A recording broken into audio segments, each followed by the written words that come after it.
ফারহান রোজা শাড়ির কুচি টান মেরে খুলে শরীর থেকে আলাদা করে নিচে ফেলে দিল। রোজা অশ্রু নয়নে আকুতি মিনতি করছে ছেড়ে দিতে। শাড়ি থেকে শরীর আলাদা হতে লজ্জায় দুহাত বুকে চেপে ফারহানের পা জড়িয়ে ধরে বসে পড়ে। প্লিজ ক্ষমা করে দাও আমাকে। আমি মানছি আমি ভুল করেছি, কিন্তু তার জন্য এত বড় শাস্তি দিও না। সমাজে মুখ দেখাতে পারবো না। ফারহান ধাক্কা দিয়ে সরিয়ে দিল, পায়ের কাছ থেকে একটু জোরেই লেগেছে, যার জন্য রোজা একটু দূরে খাটে গিয়ে বাড়ি খায়। ক্ষমা করবো তাও তোকে? ইম্পসিবল। তোর জন্য আমি সবার কাছে খারাপ। সবাই আমাকে দেখলে মুখ ফিরিয়ে নেয়। যে মা আমাকে এক মুহূর্ত না দেখে থাকতে পারতো না, আজ সে আমার মুখ দেখতে চায় না।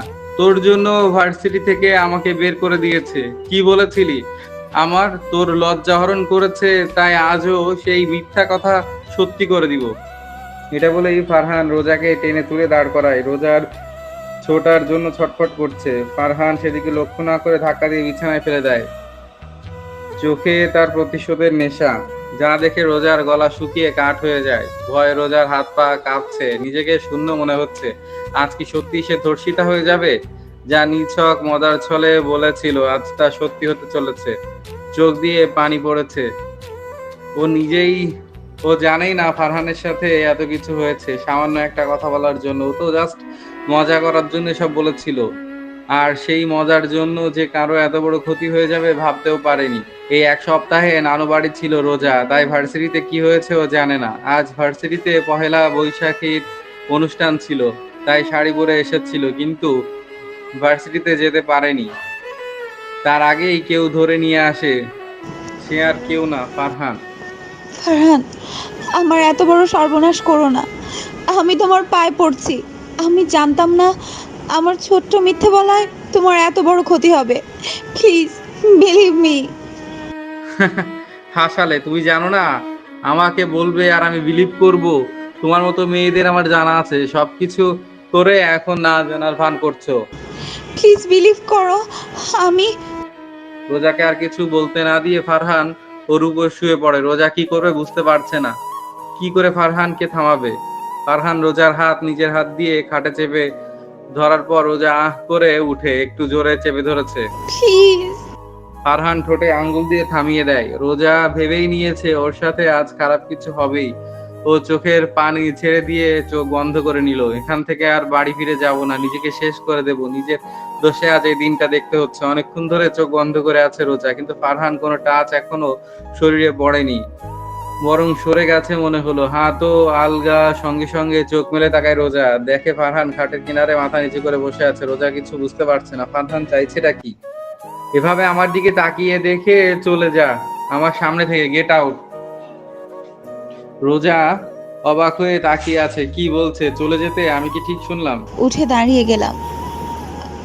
আমি সত্যি যাব? তুমি? কেন, তুই কি ধর্ষণ হতে চাস নাকি?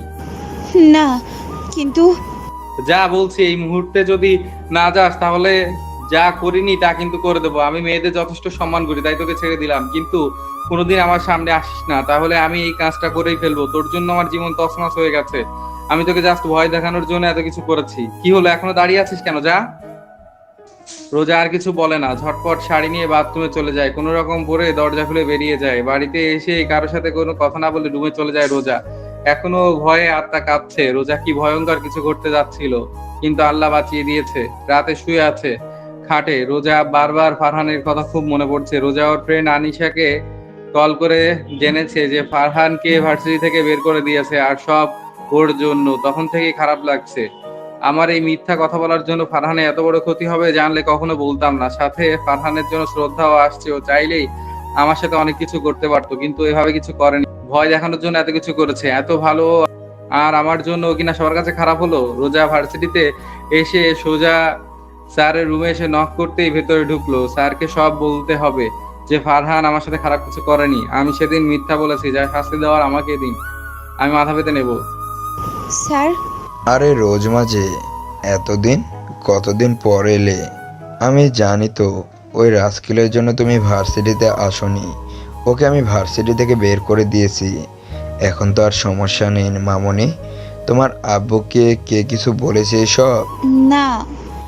বাঁচালে মামনি। আমি তো চিন্তায় ছিলাম কখন তোমার আব্বু এসে আমার চাকরিটা খেয়ে নেয়। না বলেই বাঁচিয়েছো ফারহানের মতো ছেলেকে এমন শাস্তি দিয়েছি ও আর ভার্সিটিতে পড়তে পারবে না। স্যার, আপনার সাথে আমার জরুরি কথা আছে। হ্যাঁ বলো মামুনি। কী যে হবে কে জানে। চোখ বন্ধ করে বলতে লাগলাম, স্যার, ফারহান আমাকে কিছু করেনি। ওই দিন আমি যা বলেছিলাম সব মিথ্যে ছিল। আমি ফ্রেন্ডদের সাথে ডেয়ার নিয়ে এসব করেছিলাম। আমি ভাবতেও পারিনি এইটুকু বলতেই আপনারা ওকে এভাবে ভার্সিটি থেকে বের করে দিবেন। ওর কোনো দোষ নেই স্যার।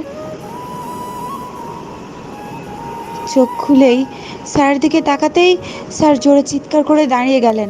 সি, তুমি এমন একটা কাজ করেছো, আমি তো বিশ্বাসই করতে পারছি না। রোজ তোমাকে কত ভালো ভেবেছিলাম, সেই তুমি কিনা এমন মিথ্যা একটা বললে। এই জন্যই তো বলি, এত ভালো একটা ছেলে কি করে এসব করতে পারে। স্যারের রুম থেকে বেরিয়ে এলাম। স্যারের বকা আমার কিছুই হয়নি। ফারহান ভার্সিটিতে আসতে পারবে এতেই অনেক। কিন্তু এটা বুঝতে পারলাম যখন আমার কানকে বিশ্বাস করেছিল তখন ফারহানকে কত খারাপ কথা বলেছিল। আর এখন যে জানতে পারলো ফারহানের দোষ নেই, সে মহান ব্যক্তি। এরা এমন কেন? খারাপ কিছু পেলে পৃথিবীর সব থেকে খারাপ বানিয়ে দেয়, আর ভালো পেলে সবচেয়ে ভালো। সত্যিটা যাচাই করে না। বাইরে এসেই কলির সাথে দেখা। কলি আমার বেস্ট ফ্রেন্ড। ওকে দেখেই জিজ্ঞেস করলাম সব, আর বললাম তোরা তো সব জানতি যেগুলো মিথ্যে, তাহলে বলিসনি কেন? ও বলল ও নাকি বলতে চেয়েছিল, কিন্তু হাসিব, সোহেল, নিশা ওরা নাকি বলতে দেয়নি। কলির থেকে ফারহানের বাসার ঠিকানা নিলাম। কি রে, ফারহানের ঠিকানা দিয়ে কি করবি? আমি ওদের বাসায় যাব। কিন্তু কেন? দরকার আছে। ওর বাসা থেকে ওকে তাড়িয়ে দিয়েছে, আমার কিছু করতে হবে। ক্লাস করবি না? না। কলিকে সব বলে আমি চলে এলাম গেটের কাছে। আসতেই অনেক সামনে এসে পথ আটকালো। হে রোজা, হাউ আর ইউ? ফাইন, সামনে থেকে সরো। কোথায় যাচ্ছ? ক্লাস করবে না? না। কেন? ওই ফারহানের জন্য নাকি? ওকে কিন্তু ভার্সিটি থেকে তাড়িয়ে দিচ্ছি। এখন তো প্রতিদিন আসবে ভার্সিটিতে, ওর জন্যই তো আসনি, তাই না? না, আমি নিজের ইচ্ছেই আসিনি। সরো, আমার দরকারি কাজ আছে। অনেক আরও কথা বলছিল, আমি ইগনোর করে সরে আসলাম। এই ছেলেটা এত পেছনে লাগে, অসহ্য জাস্ট। গায়ে পড়া স্বভাবের।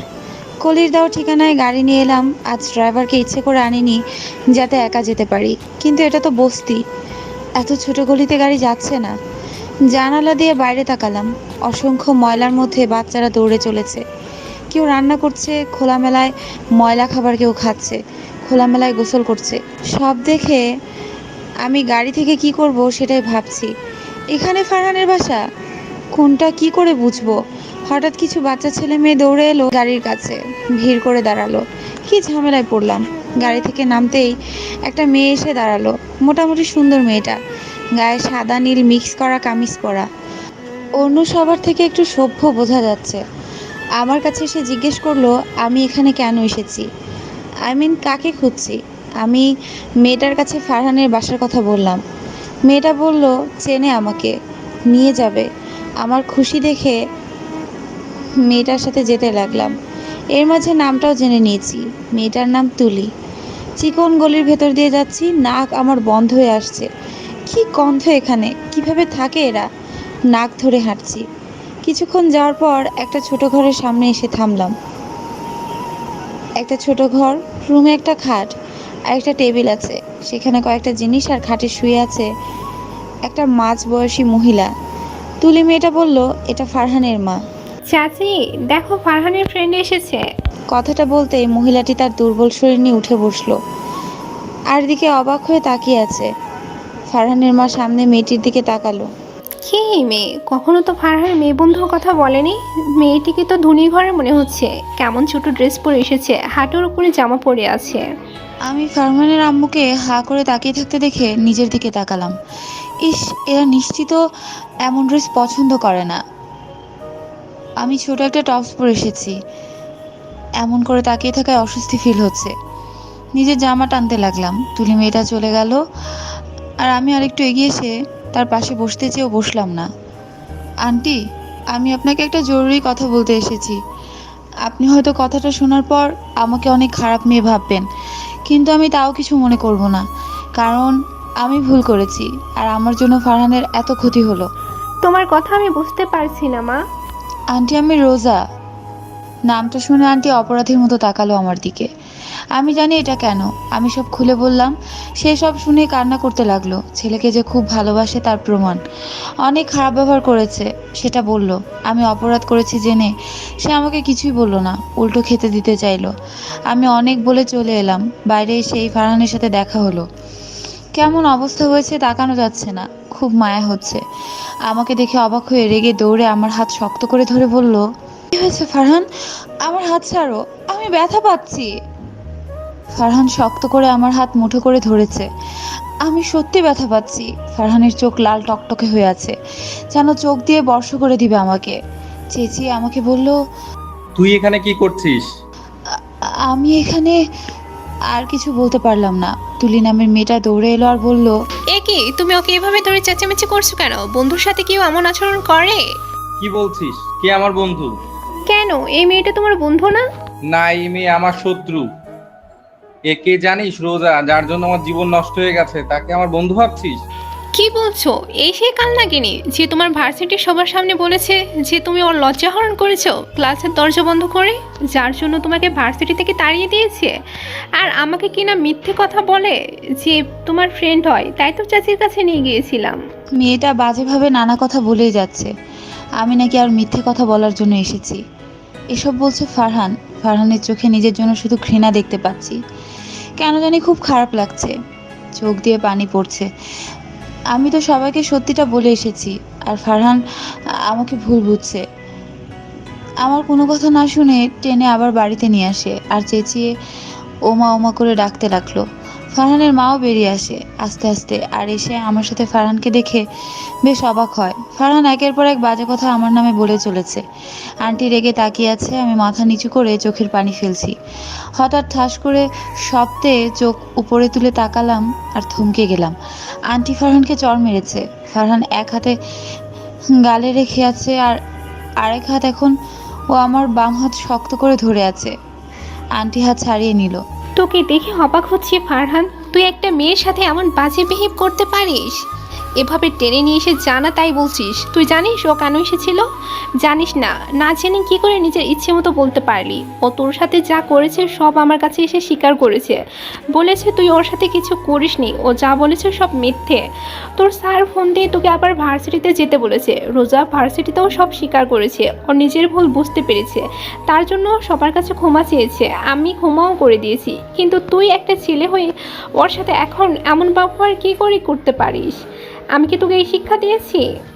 ফারহান হয়তো এগুলো শুনে প্রচুর মাপের অবাক হয়েছে। অবাক চোখে আমার দিকে তাকালো। রাতে শুয়ে আছি, হঠাৎ ভাইয়া এসে মাথার কাছে বসলো।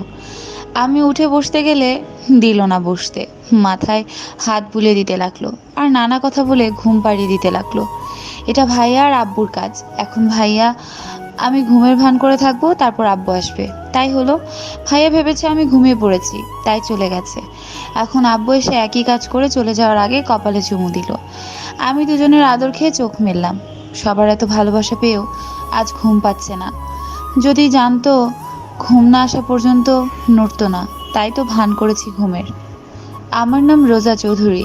আব্বু আম্মু আর বড় ভাই দাদা দাদি নিয়ে আমাদের পরিবার। আব্বু বড় বিজনেসম্যান, টাকা পয়সার অভাব নেই বললেই চলে। সবার চোখের মণি আমি। ভাইয়া রায়ান চৌধুরী, আব্বু রাজীব চৌধুরী, আম্মু হেনা বেগম। ফারহানের কথা মনে পড়ছে খুব, দেখতে ইচ্ছে করছে। কেন জানি সেদিনের পর থেকে সবসময় ওর কথা মনে পড়ে, খালি মনে পড়ে। আজ এত খারাপ বিহেভ করেছে, তবু আমার চোখ সরাতে পারছিলাম না। কষ্ট হলেও ভালো লাগছিল। পরদিন ভার্সিটি এসে আশেপাশে খুঁজতে শুরু করলাম, আর সারা রাত ফারহানের কথা মনে পড়েছে। এখন না দেখতে পেলে পাগল হয়ে যাব। হঠাৎ মনে পড়লো ফারহান তো লাইব্রেরিতে থাকে, ওখানে গিয়ে দেখি। ঠিকই লাইব্রেরিতে বসে আছে। আমি গিয়ে তার সামনের বেঞ্চে বসে পড়লাম। এক ধ্যানে পড়ে চলেছে ফারহান, আশেপাশে খেয়াল নেই। আমি এক ধ্যানে তাকিয়ে আছি ফারহানের দিকে। গায়ের রং শ্যামলা, লম্বা ঠিকঠাক, কালো শার্ট পরে আছে। এটাই অনেক মানিয়েছে। আমি গভীরভাবে পর্যবেক্ষণ করছিলাম। হঠাৎ ফারহান আমার দিকে তাকালো, কেমন যেন অদ্ভুতভাবে তাকালো, হয়তো আশা করেনি। হাই, আমি হাত নাড়িয়ে হেসে বললাম, কালকের পর যে আমি এত ভালো করে কথা বলবো হয়তো বা ভাবিনি। ফারহান কিছু না বলে সরি বলল। আমি ইটস ওকে বলে দিলাম, কিন্তু ফারহান আর কথা বলল না। আমারও কথা বলতে ইচ্ছে হচ্ছে, কিন্তু সে কথা বলল না, বোঝা গেল এখনো অভিমান আছে। ক্লাসে আমি সারাক্ষণ ফারহানের দিকেই তাকিয়েছিলাম। ফারহান আর আমি কিন্তু এক ব্যাচ, তা নিয়ে আনিশা তো অবাক। আমি পড়ায় মনই বসাতে পারিনি। ছুটির পর দৌড়ে ফারহানের সামনে গিয়ে দাঁড়ালাম। সরি ফারহান, ওইসব মনে রেখো না প্লিজ। এখন তো সব ঠিক, তাই না? কি বলো? আমি কিন্তু সব ঠিক করেছি, আর তার জন্য তো আমরা ফ্রেন্ড হতেই পারি, তাই না? ফারহান কিছু না বলে আমাকে ইগনোর করে চলে গেল। আমি অবাক চোখে তাকিয়ে আছি। হঠাৎ অনেক এসে সামনে দাঁড়ালো আর সারা রাজ্যের কথা বলতে লাগলো। আমি ইগনোর করে গাড়ি করে বাড়ি চলে এলাম। ক্যান্টিনে বসে আছি আমি, আনিশা আর কলি তিনজন খাচ্ছি আর গল্প করে চলেছি। হঠাৎ খেয়াল করলাম ফারহান ক্যান্টিনে এসে বসলো, সাথে ওর ফ্রেন্ড জনি আছে, কিছু নিয়ে কথা বলছে। আমার কেন জানি ফারহানের সাথে কথা বলতে মন চাইলো। আমি উঠে দাঁড়ালাম, খাওয়া রেখে। পেছনে থেকে আনিশা বলল। কোথায় যাচ্ছিস? আমি বললাম ফারহানের সাথে কথা বলতে। এটা শুনে দুজনে আমাকে নানা জ্ঞান দিতে লাগলো। কেন যাচ্ছি, কি কারণে, এখন গেলে ফারহান অপমান করবে, কাল ইগনোর দেখিয়ে চলে গেছে, এই সেই। এই ঘটনার জন্য আমাকে ক্ষমা করেনি, নানা কথা। আমাকে তো যেতেই দিবে না, কিন্তু আমিও কম কিসে, আমি তো যাবই। আমার ফারহানের সাথে কথা না হলে কেমন একটা লাগে। ওদের কথা বাদ দিয়ে আমি এগিয়ে গেলাম। আমাকে এগিয়ে আসতে দেখে ফারহানের বন্ধু আর ফারহান আমার দিকে তাকালো। ফারহানের চোখে রাগ আর ওই বন্ধুর চোখে অবাক হওয়া। আমি তাদের চোখের ভাষা বুঝেও না বুঝতে পারার মতো করে ওদের সাথে বসে পড়লাম। হাই, কেমন আছো তোমরা? তুমি এখানে কি করছো? কি করবো মানে? এখানে সবাই যা করতে এসেছে তাই। তাহলে এখানে এসেছো কেন? গল্প করতে। তুমি কি পাগল? তোমার মতো মেয়ের সাথে আমি গল্প কেন করতে যাব? আর কালকেও দেখেছি কথা বলতে আসছো বারবার, আবার এখন তুমি কি চাইছো? কিছু না, জাস্ট ফ্রেন্ডশিপ করতে। আর তুমি আমার সাথে খারাপ বিহেভ কেন করছো? আমি ভুল করেছি, তা শুধরেও নিয়েছি। এখন তাহলে এমন কেন করছো? তুমি যাবে এখান থেকে? আমি কারোর সাথে ফ্রেন্ডশিপ করব না। অন্য কারোর সাথে না, আমার সাথে করো না। শত বলেও রাজিতে দূরে থাক। আর কথা বলাতেও পারলাম না, এতই গো অসহ্য। আমি একাই কথা বললাম। আমার সাথে জনি কথা বললো, কিন্তু ফারহান আর কিছু বলেনি। ছুটির পর গেট দিয়ে বাইরে আসতেই ভাইয়ার সাথে দেখা। আমি গাড়িতে না গিয়ে ভাইয়াকে জিজ্ঞেস করলাম, এখানে কি করছো? বলল, এখান দিয়ে যাচ্ছিলাম, তাই ভাবলাম তোর সাথে একসাথে যাই। ওকে চলো। দুজন বাড়ি চলে এলাম। পরদিন আমি ভার্সিটি যেতে অনেক সামনে এসে ঘাটু গেড়ে বসে পড়লো। আমি ভ্রুকুচকে তাকিয়ে আছি। ব্যাপারটা আমার বুঝতে অসুবিধে হচ্ছে। কি রে, তুই এভাবে বসে আছিস কেন? রোজা, আমি অনেকদিন ধরে কথাটা তোকে বলবো ভাবছি, কিন্তু সাহস হয়ে ওঠেনি। আজ আর থাকতে পারলাম না। আই লাভ ইউ, আমি তোকে অনেক ভালোবাসি। হোয়াট? অনেক উঠে আমার হাত ধরে বলতে লাগলো। প্লিজ রাজি হয়ে যা, আমি তোকে ছাড়া বাঁচতে পারবো না।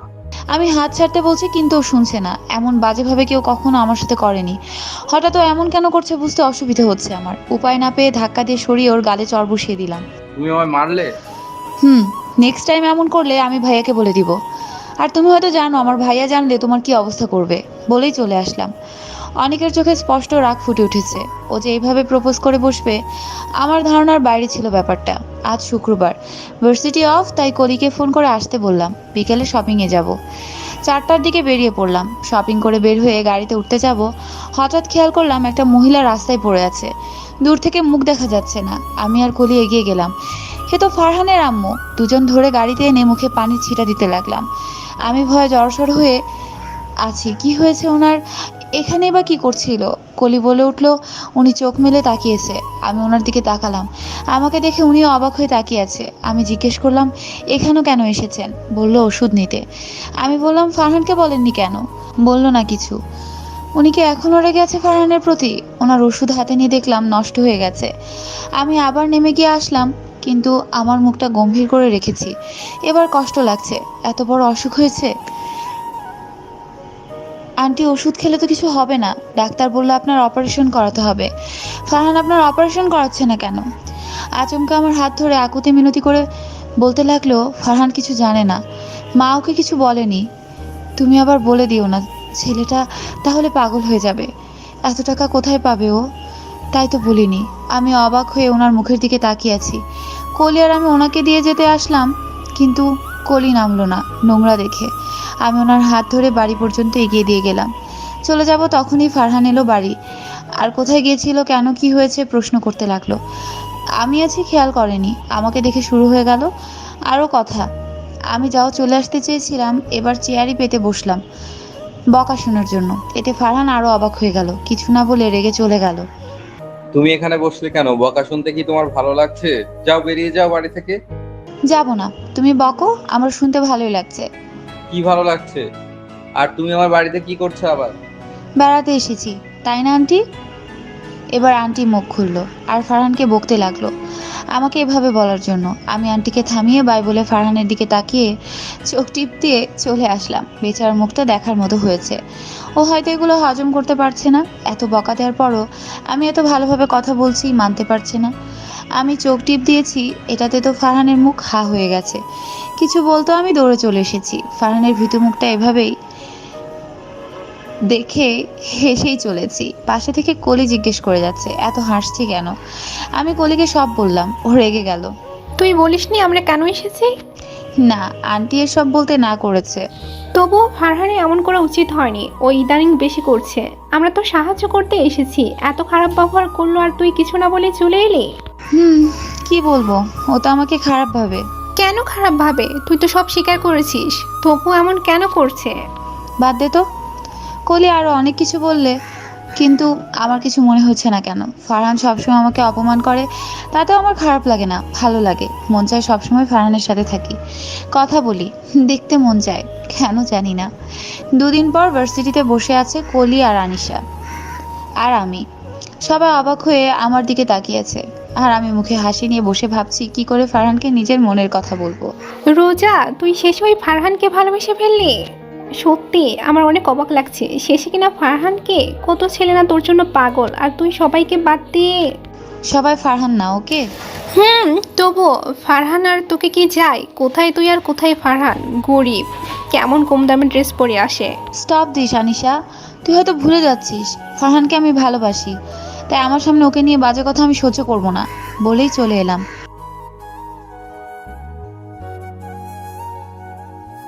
আজকে ফারহানকে বলে দিব যে আমি ওকে ভালোবাসি। কোনো কিছুতে দেরি করতে চাই না। ফারহান ভালো লাগতে শুরু করেছে, তখন আমি বুঝতে পারিনি এটা ভালোবাসা। কালকে যখন দাদুকে সব বললাম, তখন দাদু বলল এটাকেই ভালোবাসা বলে। আশেপাশে ফারহানকে না পেয়ে সোজা লাইব্রেরিতে চলে গেলাম। এখানেই আছে, এত কি যে পড়া, উফ, পড়তে পড়তে পাগল হয়ে যাবে। আমি গিয়ে সেদিনের মতো সামনে বসে পড়লাম। সেদিন আসতে বসলেও আমার শব্দ করে বসলাম, যাতে আমার উপস্থিতি টের পায়। সঙ্গে সঙ্গে আমার দিকে তাকালো, কিছু বলতে যাবে তার আগে আমি ফারহানের হাত ধরে নিলাম। ও অবাক হয়ে হাতের দিকে তাকিয়ে আছে, ছোটাতে চাইছে। আমি বললাম, প্লিজ ধরে থাকতে দাও না, জরুরি কথা আছে, প্লিজ। কি হলো জানি না, ও রাজি হয়ে গেল। ফারহান, আমি একটা সত্যি কথা বলবো, তুমি বিশ্বাস করবে কিনা জানি না, কিন্তু এটা সত্যি। কখন কিভাবে হলো জানি না। বলো। আমার না লজ্জা করছে বলতে, এভাবে কখনো বলতে হবে ভাবিনি। লজ্জা করছে? ওকে, তাহলে বলতে হবে না। তোমার ফালতু কথা শুনতেও চায় না, হাত ছাড়ো। না না, বলছি আমি মোটেও ফালতু কথা বলবো না। ফারহান রেগে অন্যদিকে তাকিয়ে আছে, ওর শোনার যে বিন্দুমাত্র ইচ্ছে নেই মুখেই প্রকাশ পাচ্ছে। আমি সেদিকে খেয়াল না দিয়ে মনে সাহস আনলাম। কে জানতো নিজেকে প্রপোজ করতে হবে ভালোবাসার মানুষকে পাওয়ার জন্য। এমন পোড়া কপাল কি আর কারো আছে জানি না। চোখ বন্ধ করে এক নিঃশ্বাসে বলে দিলাম, আর সঙ্গে সঙ্গে ভূমিকম্প হলো মনে হয়। কথাটা বলতে দেরি হলেও আমার ধাক্কা খেতে দেরি হলো না। ফারহান ধাক্কা মেরে আমার হাতের হাত থেকে সরিয়ে নিল। আমি আচমকা ধাক্কায় ঠাস করে নিচে পড়ে বসে পড়লাম। ফারহানের দিকে তাকিয়ে দেখি রেগে আমার দিকে তাকিয়ে আছে। আমি উঠে দাঁড়িয়ে কিছু বলবো, ফারহান বলে উঠল, তোমার সাহস কি করে হলো এই কথা বলার? আর ভাবলে কি করে আমি বিশ্বাস করবো এই কথা? ফালতুর একটা লিমিট আছে। কি চাইছো? আবার আমাকে সবার সামনে হেনস্থা করতে? এখন আবার ভালোবাসার নাটক করে তোমার মতো মেয়ের সাথে? এই জন্যই আমি কথা বলতে চাই না। কি আবল তাবল বলছো ফারহান? আমি কোনো নাটক করছি না, আই রিয়েলি লাভ ইউ। আর একটা বাজে কথা বলবে না। তোমার মতো ধনীরা কি পেয়েছো আমাদেরকে বলো তো? একবার অপমান করবে, একবার ভালোবাসি বলবে। ওয়াই? আমি সত্যি তোমাকে ভালোবাসি। আর আগের জন্য তো ক্ষমা চেয়েছি, সবাইকে বলেও দিয়েছি, তবুও কেন এমন ব্যবহার করছো? ফারহান রোজার কথা না শুনেই বেরিয়ে গেল রুম থেকে। ফারহান কিছু শুনতে চায় না। এই মেয়ের মতলবটা কি? আমার পেছনে কেন পড়েছে কে জানে। রোজাও ছেড়ে দেওয়ার পাত্রী না, সব প্ল্যান করেই এসেছি। রোজা ফারহানের যাওয়ার দিকে তাকিয়ে বলে উঠল। তোমাকে তো আমার প্রস্তাবে রাজি হতেই হবে। এটা বলেই বেরিয়ে এলো রোজাও। ক্লাস করে বাড়ি চলে এলো। কি করা যায় ভাবছে রোজা, কিভাবে ফারহানকে রাজি করাবে। ও তো আমাকে সহ্যই করতে পারে না। আম্মুর ডাকে বাস্তবে ফিরলাম। কি বলো? খাবি না? সেই এসে থেকে কি এত ভেবে চলেছিস? খেতে মন চাইছে না। তোমার তো কোনো কালেই খেতে মন চায় না, চুপচাপ আয়। এত জোর কেন করো? অসহ্য। তুই কি আসবি? চলো। শত বললেও শুনবে না, তাই উঠে খেতে গেলাম। রাতভর ভেবে নিয়েছি আমি কি করব পরের দিন। 5তলা বিল্ডিং এর ওপর মানে ভার্সিটির ছাদের দরজা আটকে আমি দাঁড়িয়ে আছি ছাদের কিনারে ঘেঁষে, আর ভার্সিটির সবাই নিচ থেকে চিৎকার করে বলে যাচ্ছে আমাকে নেমে আসতে, কিন্তু আমি নামবো না। নিচে ফারহান আছে। ফারহান অবাক হয়ে তাকিয়ে আছে। এটা কি নাটক রে, নাকি সত্যিই লাফ দিবে? ভয় আর অবাক মিশ্রিত চোখে তাকিয়ে আছে। আশেপাশে সবাই আমাকে চিৎকার করে নামতে বলছে, কিন্তু আমি কিছুতেই নামবো না। তোদের কারো কথাই আমি নামবো না। আমি আজ এখান থেকে লাফ দিয়ে মরে যাব, তাতে যদি আমার শান্তি হয়। এখন অনেকে মনে করে আমি শাস্তি পাইনি আর ভুল করে শান্তিতে ঘুরে বেড়াচ্ছি। তার থেকে ভালো আমি মরে যাই, তাহলে অনেকে শান্তি পাবে। একটা ভুল করেছি, তার জন্য ক্ষমা চেয়েছি, কিন্তু তার কোনো প্রতিক্রিয়া হয়নি। এখন আমার ভালোবাসা কেউ নাটক বলছে। এই জীবন আমি রাখবো না। কেউ আমাকে বাঁচাতে পারবে না, কেউ না। নিচে থেকে আমার ফ্রেন্ডরা সবাই চিৎকার করে বলছে, কি হয়েছে? কি করলে তুই এই কাজ করা থেকে বিরত থাকবি বল? আমরা তাই করব। তাও এত বড় একটা কাজ করিস না। আমি এতক্ষণ ধরে আশাতেই ছিলাম কখন আমার ইচ্ছে জানতে চাইবে, কি করলে থামবো এটা জানতে চাইবে। এবার আমি যা বললাম তাতে সবাই অবাক হয়ে ফারহানের দিকে একবার, তো আমার দিকে একবার তাকালো। রুমে বসে আছি আর মুচকি মুচকি হাসছি। এত খুশি লাগছে, মন চাইছে নাচ করি, কিন্তু পারছি না করতে। খুশিতে আমার উঠে নাচতেও কেমন যেন অলস লাগছে। এত খুশি আমি রাখবো কোথায়? উফ, মুহূর্তটার কথা মনে পড়তেই কেমন সারা শরীর শিহরণ বয়ে যাচ্ছে। ভাবতেই পারছি না সারা ভার্সিটির সামনে আমি একটা ছেলের জন্য এরকম করলাম। এটাই কি ভালোবাসা বলে? যাই করি, অবশেষে যে ফারহানকে রাজি হবে সবার সামনে, ভাবতেই পারিনি। সবার সামনে ফারহান আই লাভ ইউ বলবে, ওর মুখে স্পষ্ট রাখছিল, কিন্তু সবাই আমার এই কাজে ওকে বলে বাধ্য করেছে। আমি তো সেই খুশি রে বাবা, যেভাবে বলুক বলেছে তো। কথাগুলো ভাবছি আর মুচকি মুচকি হাসছি। হঠাৎ ভাইয়া রুমে এলো আর আমাকে এভাবে হাসতে দেখে ভ্রুকুচকে তাকিয়ে পাশে এসে বসলো। কিরে রোজ, হাসছিস কেন? কি হলো, কথা বল। এত খুশি কেন আমার বোনটা? ভাইয়া, আমি আজকে অনেক খুশি, এত খুশি যে তোমাকে বলে বোঝাতে পারবো না। আচ্ছা, এত খুশির কারণটা কি আমি জানতে পারি? না, কেন? এখন বলবো না, পরে বলবো। ভাইয়া আরো অনেক কিছু জিজ্ঞেস করতো, কিন্তু আব্বুর ডাকে চলে গেল। যাওয়ার আগে ভাইয়া আমার মাথায় টোকা মেরে চলে গেল। 1 মাস চলে গেছে। ফারহানের পেছনে পড়েছি, কিন্তু ওর দিক থেকে খুব কমই সাড়া পাওয়া যায়। ও যে আমাকে ভালোবাসে না বোঝা যায়, কিন্তু আমি হাল ছাড়ছি না। ভার্সিটি গিয়ে আমি ওর পেছনে পড়ে থাকি। একসাথে বসি, কিন্তু সে মাথায় বসবে, আমি ঘেঁষলেই দাঁড়িয়ে পড়বে। কেমনটা জ্বালা লাগে। সারা সবাই তো জানে আমার আর ওর কথা, তাই কেউ কিছু বলে না, কিন্তু দাঁড়িয়ে পড়লে রেগে উঠে দাঁড়ায়। আর তা নিয়ে স্যার বকা ফ্রি। ভার্সিটি শেষে ফারহানকে খুঁজছি, নেই, সারা ভার্সিটিতে নেই। আমি আর কিছু না ভেবে গাড়িতে উঠে বসে পড়লাম। ফারহান যে লুকিয়ে আছে আমি জানি।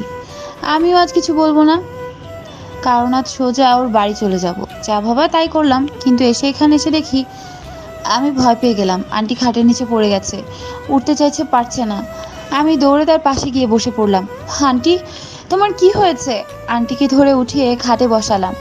আন্টি মাথা ধরে বসে রইল, কিছু বলতে পারলো না। কিছু সময়, আন্টি কি হয়েছে তোমার? পড়লে কি করে? ওই মাথাটা একটু ঘুরে উঠেছিল। তুমি ফারহানকে কিছু বলনি? না রে, ওকে বলা যাবে না, তুইও এইসব বলিস না। কি বাজে বকছো? তোমার শরীর এতদিন ধরে খারাপ, ওকে বলনি কেন? আর একা একা ডাক্তার কি দেখাও তুমি? কি হয়েছে আমাকে বলো। কিছু না, এমনি। আবার মাথা ধরে রইলো, আর কিছু বলতে পারছে না। কি হলো, আবার খারাপ লাগছে? চলো আমি তোমাকে নিয়ে যাচ্ছি। ফারহানকে কল করে আসতে বলি। সঙ্গে সঙ্গে আন্টি আমার হাত ধরে না, ওকে কল করিস না মা, ওকে কিছু বলা যাবে না। মানে কি বলছো তুমি? ফারহানকে কিছু বলিস না, ও পাগল হয়ে যাবে। তাই বলে আন্টির জোরাজোরিতে আর কিছু বললাম না, কিন্তু আন্টিকে জোর করে হসপিটালে নিয়ে গেলাম। আর নিয়ে শুনতে পেলাম তাতে আমার পায়ের নিচ থেকে মাটি সরে গেল। গাড়িতে বসে আছি, কিছুই বুঝতে পারছি না। আমার রাগ, অভিমান, কষ্ট সব হচ্ছে আন্টির কে ঘিরেই। আন্টির দিকে তাকাতেই আমার মাথায় হাত রাখলো। আমি অবাক হয়ে তাকিয়ে আছি। আমার মাথায় হাত রেখে বল, তুই ফারহানকে কিছু বলবি না এই ব্যাপারে। হাত ছাড়ো, আমার এমনিতেই রাগ হচ্ছে তোমার উপর। তোমার সাথে এত বড় কথা আর তুমি কিভাবে লুকাতে পারলে? হ্যাঁ, এখন আবার ফারহানকে বলতে না করছো? তোমার কিছু হলেও বাঁচবে কি করে? তোকে নিয়ে বাঁচবে, আমি কি আর সারা জীবন থাকবো নাকি? একদিন তো মরতেই হবে, সেটা না হয় আগেই। তুমি খুব খারাপ আন্টি, খুব খারাপ, বলে আন্টিকে জড়িয়ে ধরলাম।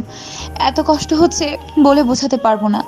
আন্টি এমন একটা কথা কিভাবে না বলে থাকতে পারলো? আগে বলে কিছু একটা করা যেত, কিন্তু এখন আর কোনো পথ খোলা নেই। আন্টির মাথা টিউমারটা হয়েছে যা অনেক দিন ধরে আন্টি হসপিটালে একা এসে জেনেছে। তখন অপারেশন করলে ঠিক হতো, টাকার জন্য করেনি। কিন্তু এখন আর সময় নেই, যে কোনো সময় তার সময় শেষ হবে, যা ডাক্তার বলেছে। ফারহান এসব জানলে কি করবে? ওকে সামলাবো কি করে? আবার আন্টি মাথায় হাত রেখে প্রতিজ্ঞা করালো। কোন ঝামেলায় পড়লাম আমি? কোন দিকে যাব? ফারহানের সাথে মজা আর করলাম না। বাড়ি চলে এলাম আন্টিকে বাড়ি পৌঁছে দিয়ে। রাতে নিজে আর খেতে যায়নি, খাওয়া তো মন মানসিকতা আমার হয়ে ওঠেনি। আন্টির কথা ভাবলে বুকের ভেতর দুমড়ে মুচড়ে যাচ্ছে। এ কয়দিনে আন্টির সাথে অনেক সময় পার করেছি, অনেক ভালো সম্পর্কও তৈরি হয়েছে। সব সময় মা বলে কথা বলে, তার কিনা সময় শেষ হয়ে আসছে রে। কোন সময় ডাক্তার বলেছে উনি আর এই আছে এই নেই, সময় একদম শেষ পর্যায়ে। ডাক্তারকে কত বললাম আপনার যত টাকা লাগে আমি দিব, একটা চেষ্টা করেন, কিন্তু ডাক্তার একেবারে না করে দিয়েছে। আগে হলে এটা ঠিক করা সম্ভব ছিল, কারণ তখন টিউমারটা ছোট ছিল। মাথায় অপারেশন করাটা এমনিতেই রিস্ক, তবুও চেষ্টা করলে আশা করা যেত। কিন্তু এখন ওটা বড় আকারে ধারণ করেছে, সাথে ফেটে উঠেছে। এখন মাথা ব্যথা বেশি, এজন্যই হয়েছে। ফারহান এসব জানলে কি করবে কে জানে। আন্টি মাথায় হাত রেখে আমার মুখ বন্ধ করে দিল। কি করে হারিয়ে যাবে সবাইকে? একদিন মরতে হবে, কিন্তু তবুও মানতে এত কষ্ট হয় কেন? বাইরে থেকে দরজা ধাক্কা দিচ্ছে আম্মু। রোজ দরজা খোল, তুই খাবি না? দেখ 10টা বাজে, আর কতক্ষণ ওয়েট করবে সবাই। আম্মু, আমি বলেছি তো খাবো না, প্লিজ আমাকে ডেকো না, তোমরা খেয়ে শুয়ে পড়ো। এইসব কি কথা রোজ? খাবি না কেন? কি হয়েছে? অসুখ হলো নাকি? দরজা খোল, আমার কিন্তু চিন্তা হচ্ছে। আম্মু, একটু বললে এত বেশি কেন বুঝো? তুমি আমার কোনো অসুখ হয়নি, এমনি ভালো লাগছে না। মার যাওয়ার নাম নেই, সে নানা কথা বলেই চলেছে। অবশেষে আর না পেরে দরজা খুলে দিলাম। আম্মুকে জড়িয়ে ধরে রইলাম কিছুক্ষণ। এমন ভেবে আম্মু আরো আতঙ্কিত হয়ে নানা কথা বলতে লাগলো। আমি কিছু না বলে বুকে মাথা রেখে চুপ করে রইলাম। আম্মুকে অনেক বুঝিয়ে পাঠিয়ে দিলাম। আম্মু চলে যাবার পর আমি ফারহানকে কল করলাম, নো রিসিভ। এই ছেলেটা কখনো সঙ্গে সঙ্গে আমার ফোন রিসিভ করে না, আজও। কিন্তু আমিও কম কিসে, ফোন দিয়েই চলেছি, না ধরা অবধি থামবো না। অবশেষে ফোন রিসিভ হলো। হ্যালো। বলো। এত দেরি হলো কেন ফোন রিসিভ করতে? ধরিনি তাই। ধরনি কেন? কথা বলতে চাইনি তাই। ফারহান, একটা সত্যি কথা বলবে? বলো। তুমি আমাকে একটুও ভালোবাসো না? না। সঙ্গে সঙ্গে উত্তরটা দিল। সবসময় ফারহান এমন করেই কথা বলে, কিন্তু কখনো কষ্ট হয় না। আজ খারাপ লাগছে, মনে হচ্ছে জোর করে আমি ভুল করেছি। গলা দিয়ে কথা বেরোচ্ছে না। ওপাশ থেকে ফারহান হ্যালো হ্যালো বলে ফোন কেটে দিচ্ছে। আর দিতেও ইচ্ছে হচ্ছে না, তবুও দিলাম। কথা বলো না, আবার ফোন দিচ্ছ কেন? ফারহান, আন্টির খেয়াল রেখো, কাছে কাছে থেকো। আমি আমার মার খেয়াল রাখবো কিনা সেটাও কি তোমার থেকে শুনবো? না, আসলে আন্টি অসুস্থ তো, তাই চিন্তা হচ্ছে। তুমি জানলে কি করে? এই রে, কি বলতে কি বলে ফেলেছি। আজ যে গিয়েছিলাম সেটা তো বলা যাবে না। আমি ফট করে ফোন কেটে দিলাম। পরদিন ফ্রাইডে, আজকে ভার্সিটি অফ। সারাদিন কোনোভাবে কাটিয়ে দিলাম, আর ডিসিশন নিলাম ফারহানকে সব জানিয়ে দিব। এমন সময় না জানালে ও আরও বেশি কষ্ট পাবে। কিন্তু ফোনে না, ভার্সিটি গিয়ে সামনে বসে ভালো করে বলবো। সকালে উঠে আগে ভার্সিটিতে চলে গেলাম। প্রতিদিন দেরি হলেও আজ আগে এসেছি।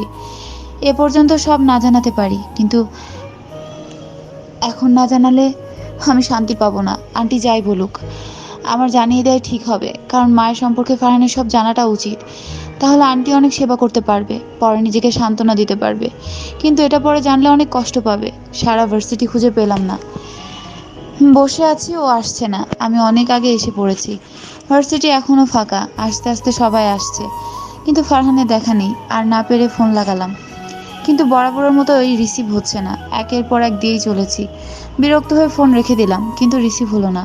দেখলাম ক্লাসের ছাড় এসেছে, দেখেই ক্লাস রেখে বেরিয়ে এলাম। আনিশা আজ আসেনি। হঠাৎ ফোন বেজে উঠলো, দেখলো ফারহান। খুশি হয়ে রিসিভ করলাম। ফারহান, এসব কি? তুমি ফোন রিসিভ করছো না কেন? আর ভার্সিটিতে আসোনি? আজ কোথায় তুমি? খুঁজে পাচ্ছি না কেন? আজও কি লুকিয়ে আছো? প্লিজ সামনে এসো, আমার অনেক জরুরি কথা আছে তোমার সাথে। রোজা, আমি ফারহান না, জনি। জনি? তুমি কেন ফারহানের ফোন ধরেছো? ফারহানের কাছে দাও। ফারহান ফোন ধরতে পারবে না, ও সে অবস্থায় নেই। মানে? তারপর যা শুনলাম, আমার পায়ের নিচ থেকে মাটি সরে গেল। একদিনও গেল না, কালকেই সব জানিয়ে দেওয়া উচিত ছিল। এখন ফারহানকে সামলাবো কি করে? বাড়ি এসে আন্টির দেয়া কাগজ নিলাম, আবার বেরিয়ে পড়লাম। উদ্দেশ্য ফারহানের বাড়ি। এখানে এসে গাড়ি থেকে নেমেই তুলি বললাম, মেয়েটাকে দেখলাম, আমাকে দেখে কেমন জানি রাগি চোখে দেখালো। কি বলবো, ইগনোর করে চলে গেল। বুঝলাম না ব্যাপারটা কি। আমি দ্রুত গতিতে এগিয়ে বাড়িতে প্রবেশ করলাম। কিছু মহিলা চিৎকার করে কাঁদছে। কেউ বলছে খুব ভালো ছিল, না না কথা বলছে, কিভাবে মরলো, না না কিছু। আমি খুঁজে জনিকে পেলাম। জনি আমাকে ফারহানের কাছে নিয়ে গেল। কি অবস্থা হয়ে ছেলেটার, যে কাঁদতে পারে জানতাম না। কখনো কোনো ছেলেকে এভাবে কাঁদতে দেখিনি। ছেলেরা অনেক শক্ত হয়, কষ্ট হলেও কাঁদে না, কিন্তু ফারহান কাঁদছে বাচ্চাদের মতো। আমি ফারহানের কাছে এগিয়ে গিয়ে কাঁধে হাত রাখলাম। ও শান্তভাবে আমার দিকে তাকালো, কিন্তু বেশিক্ষণ শান্ত রইল না। তেজি হয়ে কঠিন করে তাকিয়ে উঠে দাঁড়ালো। ওর আমার সাথে রাগের কারণটা বুঝলাম না। কিছু জিজ্ঞেস করার আগে আমাকে গালে চড় বসিয়ে দিল। ঘটনাটা আকস্মিক। আমি হন্তদন্ত হয়ে গেলাম। ছলছল চোখে তাকিয়ে আছি ফারহানের দিকে। ও আমাকে মারলো। কখনো কেউ আমার গায়ে হাত তোলেনি, আজ ফার্স্ট ফারহান আমার গায়ে হাত তুললো। যাকে এত ভালোবাসি, তার থেকে এটা আমি আশা করিনি। কি করেছি আমি, যার জন্য এমন কাজ করলো? আমি তো ওর কষ্টের জন্য এমন পাগলের মতো ছুটে এসেছি, আর ওই আমাকে কষ্ট দিল। গালে হাত দিয়ে চোখ ভরা পানি নিয়ে তাকিয়ে আছি। ফারহান যা বললো শুনে আমার পায়ের নিচ থেকে মাটি সরে গেল। আমি নাকি আন্টির ক্ষতি করেছি। আমাদের রিলেশনের কথা আন্টিকে জানিয়েছি, আর তা আন্টি মানেনি, আমাকে অপছন্দ বলেছে। তাই আমি নাকি তাকে অপমান করেছি। আমার অপমান সহ্য করতে না পেরে সে অসুস্থ হয়ে পড়ে। আমি নাকি তখন হসপিটালে নিয়ে যাই, তারপর গলির মোড়ে নামিয়ে দিয়ে চলে যাই। আমি নাকি আন্টির মৃত্যুর জন্য দায়ী। এক নিঃশ্বাসে কথাগুলো চিৎকার করে বলল ফারহান। গাল থেকে হাত নামিয়ে অবাক হয়ে শুনছি। এসব কি বলছে পাগলের মতো? আমি কিছু বলতে যাব, পাশে থেকে তুলি বলে উঠলো, এই মাইয়াটা ভালো না, আমি আগেই জানতাম। হুটহাট চলে আসে। আমি তো শুনলাম জার্সির লোকে কি জানে কথা কইবার লইছে। হঠাৎ দেখলাম জার্সিরে ধইরা নিয়ে যাইবার লইছে। গাড়ির কাছে আমি আসুম, কিন্তু তার আগে গাড়ি লইয়া চইলা গেল। আবার দেখে একটা ওষুধ হাতে দিয়া মাইয়াটা চইলা গেল। প্রথম দিন তো ভালোই ভাবছিলাম, কিন্তু এখন দেখে কত শিয়ানা। একদমে কথা বলে চলেছে। কি থেকে কি বলছে আমার মাথায় ঢুকছে না। মেয়েটা যে চরম মিথ্যুক, ফারহানের কানে ঢুকিয়েছে মিথ্যে কথা, সেটা বুঝতে পারছি। ফারহান, আমার কথা শোনো, ওর কথা বিলিভ করো না। ও কি আবল তাবল বলছে, তুমি আমার কথা শোনো। না, আমি তোমার কোনো কথা শুনবো না। তুমি এই মুহূর্তে বেরিয়ে যাও। তোমার জন্য আমি আমার মাকে হারিয়েছি। জোর করে আমাকে রিলেশন করতে বাধ্য করেছো। সারা ভার্সিটির সামনে আবার আমার মাকে সব বলে কষ্ট দিলে কেন বলো? কেন আমার জীবনটা নরক করে দিলে? কেন, কি ক্ষতি করেছিলাম আমি? তোমার সাথে দেখা হওয়ার পর থেকেই আমার জীবনটা এলোমেলো হয়ে গেল, সব শেষ হয়ে গেল। তুমি আমার জন্য একটা অভিশাপ। কেন মাকে সব বললে কেন? আমার মা ছাড়া তো আর কেউ নেই। এখন আমি কি করে থাকবো? এই ঘরে মা ছাড়া আমি বড় একা। জনি, ওকে চলে যেতে বল। ও এখানে থাকলে আমি কি করে ফেলবো নিজেও জানি না।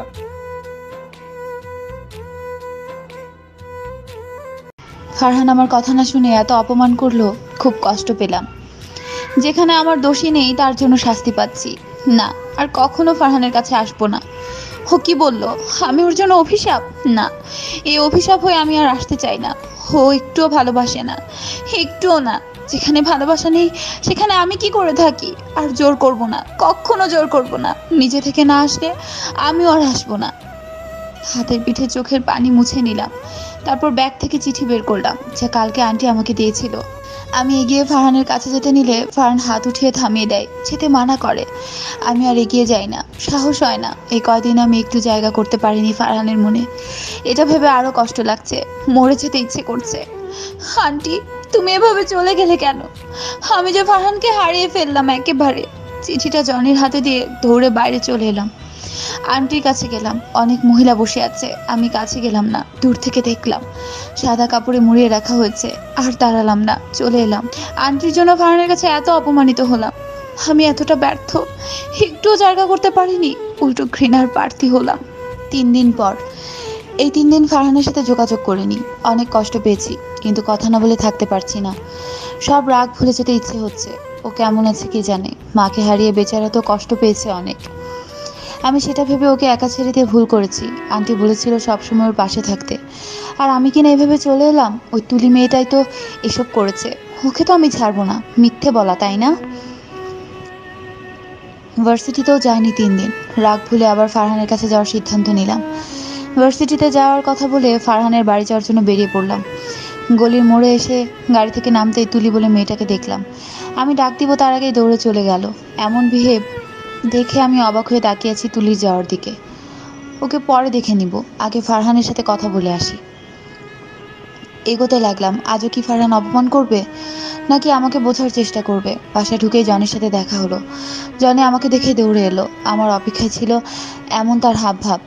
আমি ভ্রুকুচকে তাকিয়ে আছি। জনি বলল, রোজা তুমি এসেছো? আমি জানতাম তুমি আসবে, রাগ করে থাকতে পারবে না।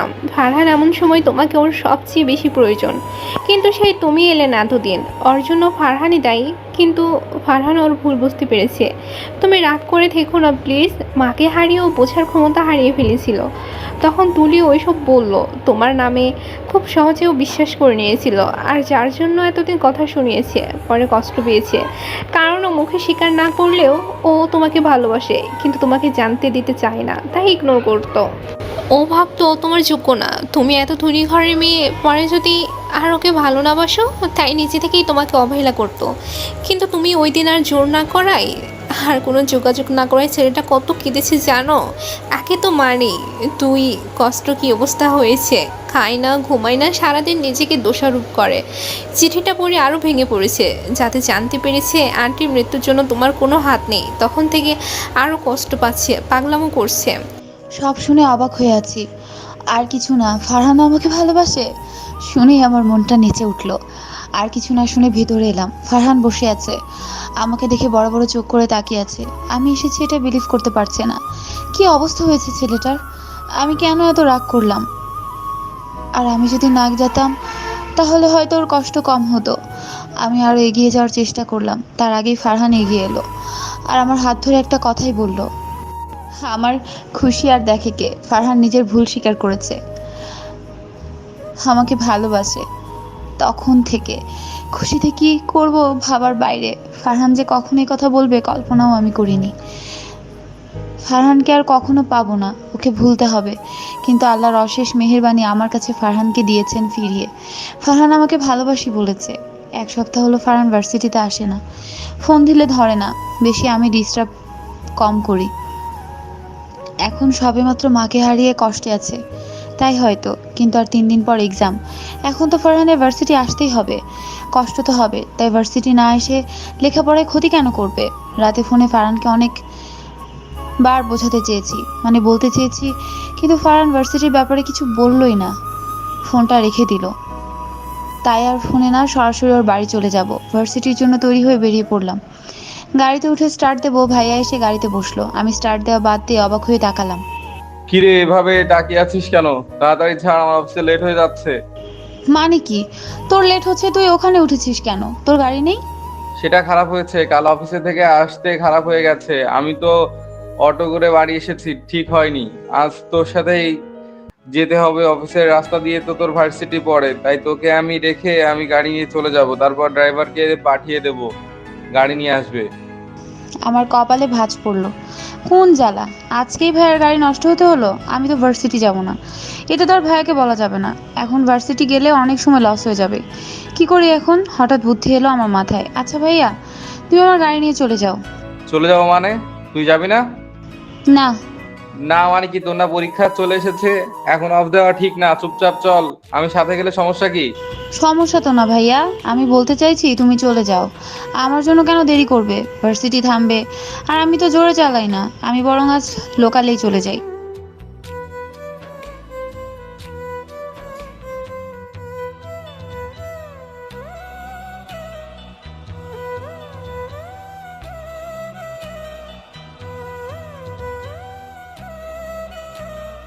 তুমি যাও না গাড়ি নিয়ে, আর পাঠাতে হবে না, আমি ঠিক চলে আসবো, প্রবলেম হবে না।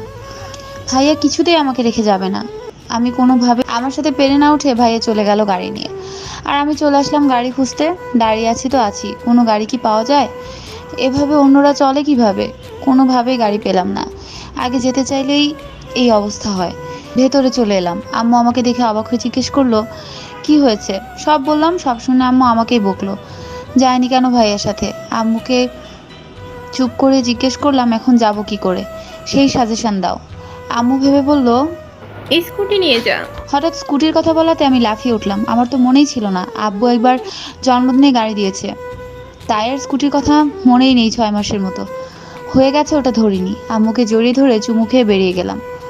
রফিক চাচাকে বলে সেটা বের করে আনলাম। কি অবস্থা হয়েছে, মাকড়সা জালে ভরে আছে, ধুলো ময়লা লেগে আছে। যখন তখন ব্যবহার করতাম, তখন যত্ন করা হতো। এখন নতুন পেয়ে এটাকে আর একেবারে অবহেলায় ফেলে রেখেছি। দেখেই খারাপ লাগছে। এটা আব্বু যখন গিফট করেছিল কত খুশি হয়েছিলাম, কত স্মৃতি আছে এই স্কুটিতে, অথচ এখন এটাকে ভুলেই গেছি। মানুষ সত্যিই স্বার্থপর, নতুন ভালো কিছু পেলেই পুরনো জিনিসকে অবহেলা করতে থাকে। রফিক চাচাকে বলে পরিষ্কার করাতে লাগলাম, আমিও করছি সাথে। অবশেষে হলো, পানি দিয়ে মোছা হয়েছে, যার জন্য আবার আগের মতো সুন্দর লাগছে। দেখেই মুখে হাসি ফুটে উঠল। ফারহানদের বাসার গলি দিয়ে আজ বাইক ঢুকছে, কারণ গাড়ির মতো তো আর বাইক বড় না। আমি নেমে হাত দিয়ে নিয়ে যাচ্ছি, হঠাৎ তুলিকে চোখে পড়লো। মেয়েটা এখনো আমাকে খেয়াল করেনি, দেখেই বাইক রেখে ওর হাত ধরে টেনে আনলাম। আচমকা টানাতে ভয়ে আমার দিকে তাকালো, আমাকে দেখে অবাকের সাথে ভয় পেয়ে গেল। হয়তো হাত ধরা না থাকলে ছুটে পালাতো, কিন্তু সে সুযোগ নেই। আমি যে হাত শক্ত করে ধরে রেখেছি। আমার হাত ছাড়েন, এমন করে টানছেন কেন? আমি কিছু না বলে বাইকের কাছে এনে হাত ছাড়লাম না ওর। দাঁড়ালাম। আমারই এনে আনলেন কেন? তোমার সাথে আমার জরুরি কথা আছে তুলি। আমার আপনার লোকে কোনো কথা নাই, আমার হাত ছাড়েন কইতেছি। সরি, হাত ছাড়তে পারবো না। আমাকে দেখে ভয় পাচ্ছ কেন, আর লুকাচ্ছ কেন? কোনে আমি লুকালাম, আর ভয় পামো কেন? আপনি বাঘনা ভাল্লুক যে ভয় পামো? আমারও তো সেই কথা, ভয় পাও কেন? আমি কি বাঘ নাকি ভাল্লুক? আই মিন তুমি যা বললে আমিও তাই বললাম। আমার দিকে তাকাচ্ছ না কেন? ভয় না পেলে পালাও কেন? Okay good. তা কিছু সত্যি কথা বলবে? কোন? তুমি কি ফারহানকে ভালোবাসো? সঙ্গে সঙ্গে মেয়েটি আমার দিকে তাকালো। কি হলো বলো, তুমি ফারহানকে ভালোবাসো, নাকি ফারহান তোমাকে, নাকি দুজন দুজনকে? কি কর আপনি? আমার কথা জবাব দাও। আমি জানি তুমি ফারহানকে লাইক করো, তাই তো আমার নামে মিথ্যে বলে আমাকে ফারহানের জীবন থেকে সরাতে চাইছিলে। আপনি কেমনে জানলেন? আমি জানি, সব বলো আমি সত্যি বলেছি কিনা। না, আপনি সত্যি কর নাই। ফারহান ভাইও আমারে ভালোবাসে, কিন্তু আপনি জোর করে তারে আমার থেকে কাইরা নিতেছেন, তাই তো ওইগুলো বানায় কইছি। হো, ফারহানও তোমাকে ভালোবাসে? কিন্তু আমাকে তো কখনো এই কথা কয় নাই। বললে আমি তোমাদের বিয়ে দিয়ে দিতাম। আচ্ছা, নো টেনশন, এখন যেহেতু জেনে গেছি, বিয়ে আমি দিয়ে দিব। তার আগে ফারহানের কাছে জেনে নিই। মানে? আর কিছু না বলে তুলিকে নিয়ে ফারহানের বাড়ির দিকে যেতে লাগলাম। ফারহান, তোমার বউ নিয়ে এসেছি। ফট করে কথাটা বলে উঠলাম আমি। আচমকা এমন অদ্ভুত কথা শুনে ফারহান বসা থেকে উঠে দাঁড়ালো, সাথে চোখ মুখে বিস্ময়। কি বলছি আমি, পাগল হয়ে গেলাম নাকি? মানে কি সব বলছো? আমি ঠিকই বলছি ফারহান, এই যে তুলি, তোমার ভালোবাসা। বউ বলেছি, আসলে বিয়েটা তো হয়নি, কিন্তু চিন্তা করো না, আমি যখন একবার জেনে গেছি তোমরা দুজন দুজনকে ভালোবাসো, আমার জন্য সেটা প্রবলেম হচ্ছে, তাই আমি ভেবেছি তোমাদেরকে বিয়ে দিয়ে দিব। তুলি, তাই না? তোমার এখন বিয়ে করতে প্রবলেম নেই, তাই তো? তুলি নতুন বউয়ের মতো মাথা নিচের দিকে দিয়ে আছে, লজ্জায় নিচের দিকে থেকেই বলে উঠলো, আমার তো সমস্যা নাই, কিন্তু মাকে বলতে হবে তো। আমি কিছু বলবো, ফারহান চিৎকার করে বলে উঠলো, রোজা কি সব আবল তাবল বলে চলেছো? আমি বিয়ে করব, আবার ভালোবাসি তুলিকে, কি সব বলছো? কি মানে, তুমি জানো না ফারহান? না, আমি তুলিকে কেন ভালোবাসবো? আর বিয়েটাও তুলিকে? তোমার মাথা ঠিক আছে? আমার মতো তো ঠিকই আছে। তুমি তুলিকে ভালোবাসো না? না, তুলিকে আমি ভালোবাসতে যাব কেন? এসব আজগুবি কথা কে বলেছে তোমাকে? কে আবার? তুলি তো বললো তোমরা নাকি ভালোবাসো দুজন দুজনকে, আমার জন্য নাকি। তুলি এসব বলেছে? তুলি, তুই এসব কথা রোজাকে বলেছিস? না মানে আসলে ভাইয়া। কি না মানে করছিস? এসব মিথ্যা কথা কেন বলেছিস? সেদিন রোজার নামে মিথ্যা কথা বলেছিলি, সেদিন ক্ষমা করেছিলাম, আবার আমার নামে মিথ্যা কথা বলছিস। আজকে তোকে আমার হাত থেকে কেউ বাঁচাতে পারবে না। খুব বার বেড়েছিস তুই। কথাটা বলে ফারহান আমার দিকে এগোতে লাগলো। এমন সময় আমি তুলির হাত ছেড়ে ফারহানকে থামাতে সামনের দিকে যাব, হাত ছাড়াতেই শো করে দৌড়ে পালিয়ে গেল তুলি। আমি অবাক হয়ে ওর চলে যাওয়া দেখছি। কি মেয়ে রে বাবা, এমনভাবে দৌড় দিল যেন চুরি করে পালিয়েছে। ফারহান পেছন থেকে যেতে নিলে আমি থামিয়ে দিলাম। আরে তুমি কোথায় যাচ্ছ আমাকে রেখে? ওকে আজ উচিত শিক্ষা দেবো, ছাড়ো।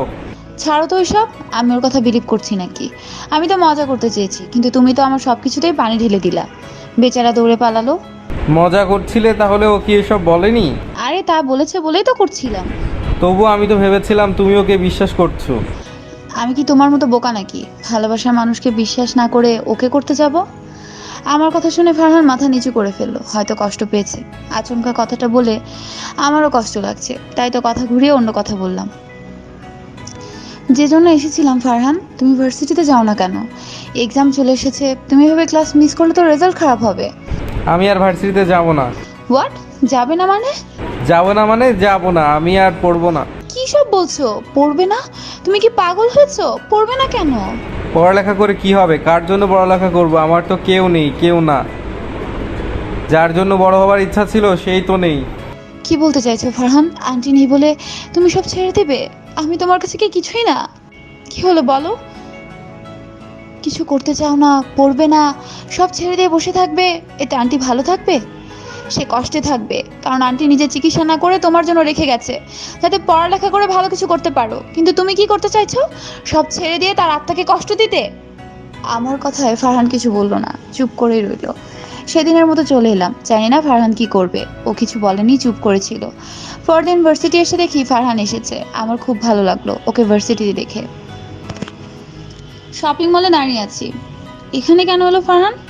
ভেতরে চলো, তুমি কিছু কিনো। আমি কি কিনবো? আমার তো সব আছে। না মানে আমি তোমাকে কিনে দিতাম, কিছু একটা কিনো প্লিজ, তোমাকে কিনে দিতে ইচ্ছে করছে। এসবের কি দরকার ছিল ফারহান? আমার তো সবই আছে। আচ্ছা তুমি এত করে যেহেতু বলছো, কিনছি, কিন্তু তুমি পছন্দ করে দিবা, ওকে? আমি পছন্দ করব কিভাবে? আমি কি মেয়েদের পছন্দ বুঝি নাকি? তুমি চয়েস করে নাও, আমার পছন্দ ভালো না। তাহলে কিছু লাগবে না, চলো যাই অন্য কোথাও। আচ্ছা আমি পছন্দ করব, চলো। শপিং মলের ভেতরে ঢুকলাম। একটা বড় শপ মল, সব কিছু প্রাইস অনেক। ফারহান এখানে কেন এলো আল্লাহই জানে।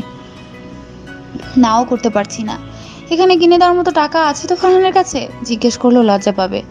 ধুর, নাও করতে পারছি না। ফারহান হয়তো জানে না এসবের ব্যাপারে। দোকানে দাঁড়িয়ে আছি, আমাকে দেখতে বলছে। আমি চুপ করে ডায়মন্ডের দোকানে দাঁড়িয়ে আছি। ফারহান এখানে এনে দাঁড় করে রেখেছে আমাকে। কিছু পছন্দ করো। আমরা অন্য কোথাও যাই, চলো, এখানে কিছু ভালো না।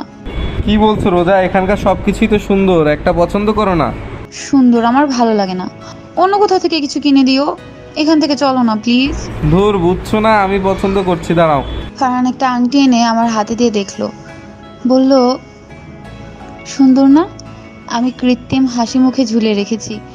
এখনই ফারহানের হাসিটা চলে যাবে। চলে গেল প্রাইস জানতে চাইতেই। ফারহানের হাসি মাখা মুখটা কালো হয়ে গেল। আমি টেনে ওকে বাইরে নিয়ে এলাম। ফারহান মুখ কালো আর লজ্জা পেয়েছিল। সেদিন আর আমার দিকে ঘুরেও তাকায়নি। ও হয়তো জানতো না এটার এত দাম হবে। আমি শিওর ফারহান ওখানে গেল কেন। ফারহানকে পরে বলেছিলাম, ফারহান তুমি আমাকে ডায়মন্ডের দোকানে কেন নিয়ে গেলে? তুমি তো জানো ওগুলোর দাম অনেক, আর এত দামের জিনিস আমি কি চেয়েছি তোমার কাছে? আমাকে তুমি কিছু দিতে চাও, ভালো, সেটা সেই দামেরই হোক না কেন, আমি সেরা বলে গ্রহণ করব। দামে বিচার করে নয়। ভালোবাসার মানুষের দেয়া যে কোনো উপহার আমার কাছে স্পেশাল। ফারহান মাথা নিচু করে আমার কথা শুনে মুগ্ধ চোখে তাকিয়ে যা বলল, তাতে আমার রাগ 7 আসমানে চলে গেল। অনেক এসব বলেছে, আমাকে ওইখান থেকে গিফট করার বুদ্ধিও অনেক ফারহানকে দিয়েছে, কিন্তু সামনে রাগ প্রকাশ করিনি। ইউনিভার্সিটিতে বসে আছি, ফারহান এখনো আসেনি। আমি ইচ্ছে করে আগে এসেছি। অনেককে আজ আচ্ছা মতো অপমান করব। ওর জন্য সেদিন ফারহানের মুখ কালো করেছিল। সিটে বসে কথা ভাবছি, পাশে কলি আর আনিশাও আছে। কথা বলছি না বলে জ্বালাচ্ছে। কিছু বলবো অমনি অনেক এলো ক্লাসে। আমি উঠে অনেকে সিটে বসতে বললাম। হঠাৎ আমাকে নিজের পাশে বসতে দেখে অবাক চোখে তাকালো। এত অবাকের কিছু হয়নি অনিক, তোর সাথে জরুরি কথা আছে তাই চলে এলাম। আমার সাথে তোর জরুরি কথা? তুই যা শুরু করেছিস একদম ঠিক করছিস না। ফারহানকে এসব বলে আমার মন থেকে ওর জন্য ভালোবাসা একটুও কমবে না। নেক্সট টাইম আলতু ফালতু কিছু করলে আর ফারহানকে কিছু বললে আমি তোকে দেখে নিব। ওর উত্তরের আশা না করে আমি চলে এলাম। আনিশা আর কলি তো আমাকে এভাবে কথা বলতে দেখে অবাক হয়ে তাকিয়ে আছে। আমি কাছে যেতে জিজ্ঞেস করতে লাগলো কি হয়েছে। সব খুলে বললাম ওদের। তিনজন বসে এসব বলছি, ওরা তো অনেকের উপর রেগে গেল। একটু পরেই ফারহানও চলে এলো, আমার দিকে একবার তাকিয়ে জনিদের সাথে বসে পড়লো। আজকেই ক্লাস শেষ, 2 দিন পর এক্সাম। ছুটির পর ফারহান আমাকে নিয়ে ভার্সিটি থেকে একটু এগিয়ে একটা পার্ক আছে, ছোটোখাটো, সেখানে নিয়ে এলো। বেঞ্চে বসে আছি। ফারহান, আর একদিন আছে এক্সামের, তুমি কিন্তু ভালো করে পড়বে। পড়ালেখা তোমাকে ভালো করে করতে হবে, নয়তো আব্বু তোমার কাছে আমাকে বিয়ে দিবে না। চলো, এখানে বসে থেকে সময় নষ্ট না করে বাড়ি যাও। বলে ফারহান উঠছে না। কি হলো, ওঠো। তোমাকে বলে একটা প্যাকেট বের করলো। আমি ভ্রুকুচকে তাকিয়ে আছি। এটা কি ফারহান? তোমার জন্য কিনেছিলাম, দেখো তো পছন্দ হয় কিনা, বেশি দামি না। আবার দাম নিয়ে পড়লে তুমি? আমাকে কিছু দিলে এটাই তো অনেক। ফারহান, দামে কি যায় আসে? তোমার দেয়া যা কিছু আমার জন্য খুব স্পেশাল, কারণ তোমার দেয়া গিফটে তোমার ভালোবাসা মিশে থাকবে। তাও তো, কি আছে এতে? বলে প্যাকেটটা হাতে নিলাম। Wow, Payel, so nice. Farhan, আমার খুব পছন্দ হয়েছে। ফারহান আমার দিকে তাকিয়ে আছে। আমি হাসি মুখে পায়েল দেখছি, তারপর ব্যাগে ভরে নিলাম। সত্যি পছন্দ হয়েছে নাকি আমাকে খুশি করতে মিথ্যা বলছো রোজা? সত্যি আমার খুব পছন্দ হয়েছে, তোমাকে কেন খুশি করতে মিথ্যে বলবো? পছন্দ না হলে বলে দিতাম। চলো এবার। 2 দিন পুরো দমে পড়তে লাগলাম। কথা কম, পড়া বেশি। রাতে কিছু সময় কথা বলি, কিন্তু আমি পড়ার কথা বেশি বলি। পরীক্ষা শেষ হতে লাগলো, পরীক্ষা ভালো হয়েছে। শেষ পরীক্ষা দিয়ে বাড়ি দেরি করে আসলাম। আর সেদিন আমার নতুন চমক অপেক্ষা করছিল। ফারহানের ব্যাপারে বাড়িতে সবাই সবকিছু জেনে গেছে, কিন্তু কি করে আব্বুকে আমি পরে ধীরে সুস্থে বলতে চাইছিলাম, কিন্তু কেউ খুব বাজেভাবে বলেছে। ভাইয়া আব্বু রেগে আছে। ফারহান সম্পর্কে জিজ্ঞেস করলো, আমি সব বললাম। বিপরীতে গালে পড়লো চর, যা আব্বু দিয়েছে। যে কখনো আমাকে মারেনি, আজ আমার গায়ে হাত তুললো। একটা বস্তির ছোট লোককে তুমি ভালোবাসি বলছো? রোজা, তুমি কি পাগল হয়ে গেছো? আমাদের সাথে যাই প্রেম করবে, নিজের লেভেলে কারোর সাথে প্রেম করতে পারতে। যার পরিবারে কেউ নেই, ছোট একটা বাড়ি, তুমি কি করে ভালোবাসতে পারলে? রোজ, আমি অবাক হচ্ছি তোমার চয়েস দেখে। ওই ছোট লোক তোমাকে ভালোবাসে না, টাকা দেখে ভালোবাসি বলেছে। ভাইয়া, আব্বু আমাকে যা নয় তাই বললো, সাথে ফারহানকেও। আমার চোখ দিয়ে পানি পড়ছে। ফারহানকে খারাপ বলেছে যা আমার সহ্য হচ্ছে না। 1 সপ্তাহ ধরে ফারহানের সাথে যোগাযোগ করতে পারছি না। আব্বু আমার ফোন নিয়ে নিয়েছে, ঘরে বন্দি করে রেখেছে। কি এমন বলেছে যার জন্য এমন করা? যে আব্বু কখনো আমার কোনো কথা ফেলেনি, সে আজ আমার কথা চিন্তা না করে আমাকে কষ্ট দিচ্ছে। নিজের আব্বু ভাইকে চিনতে পারছি না, তারা এমন করছে কেন? ফারহানের সাথে কথা বলতে না পারতে কত কষ্ট হচ্ছে সেটা একমাত্র আমি বুঝতেছি। আব্বুকে বোঝাতে চাইলাম, তার এক কথা, ফারহান ছেলে ভালো না, গরিব, টাকার লোভে স্বার্থের জন্য প্রেম করছে। এসব বলে আমার মাথা খাচ্ছে, আমার কথা শুনতেও চাচ্ছে না। তারা এতটা ভুল বুঝছে, কেউ ইচ্ছে করে এমন করছে আমি নিশ্চিত না হলে। এত না কে করছে পেছনে থেকে? আমার ফারহানের টাকা লোভ নেই, ও খুব ভালো। আব্বু, তোমরা কেন বুঝছো না? ওর সাথে কথা না বলে যে আমার খুব কষ্ট হচ্ছে। এদিকে কালকে আব্বু আমার বিয়ের কথা বলেছে, শুনেছি কিছুতেই আমি বিয়ে করব না, যাই হয়ে যাক না কেন। বালিশে মাথা রেখে একাধারে কেঁদে চলেছি। এখন রাত 11টার মতো বাজে। হঠাৎ বারান্দায় ঠাস করে কিছু পড়ার শব্দ কানে আসতেই আমি কান্না বন্ধ করে উঠে বসলাম। এত রাতে কিসের শব্দ হচ্ছে? ওইখানে ভূতের ভয় পাচ্ছি। ভূত নাকি? ভয় জড়সড় হয়ে বসে পড়লাম। হঠাৎ বারান্দার দরজা খুলে কেউ ভেতরে এলো। অন্ধকারে খালি ছায়া দেখতে পাচ্ছি। ভয়ে ভয়ে চিৎকার দিতে যাব, অমনি সামনে যাকে ভূত ভেবেছিলাম সে ফোনের লাইট নিজের দিকে ধরলো, আর তাকে দেখে আনন্দে অবাক দুটোই হলাম। হে তো আমার ফারহান। ফারহান, তুমি এখানে এত রাতে কিভাবে এলে? এসেছি কোনোভাবে, কিন্তু তোমার কি হয়েছে রোজা? আমার সাথে যোগাযোগ করছো না কেন? কত চিন্তা হচ্ছিল জানো? তোমার নাম্বারে ফোন দিয়েও তোমাকে পাচ্ছিলাম না। 1 সপ্তাহে কথা না বলে কি করে থাকলে? আমার কথা একবারও মনে পড়েনি তোমার? পড়েনি? আবার খুব পড়েছে, কিন্তু যোগাযোগ করার কোনো পথই পাইনি, তাই করিনি। মানে? ফারহানকে সব খুলে বললাম। ও সব শুনে কিছু সময় নীরব হয়ে রইল। আমি ওর মুখ পানে তাকিয়ে আছি। কি হলো ফারহান, কিছু তো বলো। কি বলবো রোজা, আমি আগেই তোমাকে বলেছিলাম তোমার পরিবার আমাকে কখনো মেনে নেবে না, কিন্তু তুমি শুনলে না। এখন দেখো আমার কথাই সত্যি হলো। এভাবে বলছো কেন? মেনে নিত, কিন্তু কি ইচ্ছে করে এমন করেছে যে চায় না তোমার আমার সম্পর্ক সবাই মানুক, তাই বাড়িতে সবাইকে ভুল বুঝিয়েছে। আর আমি এই ভয় কিছুতেই করব না।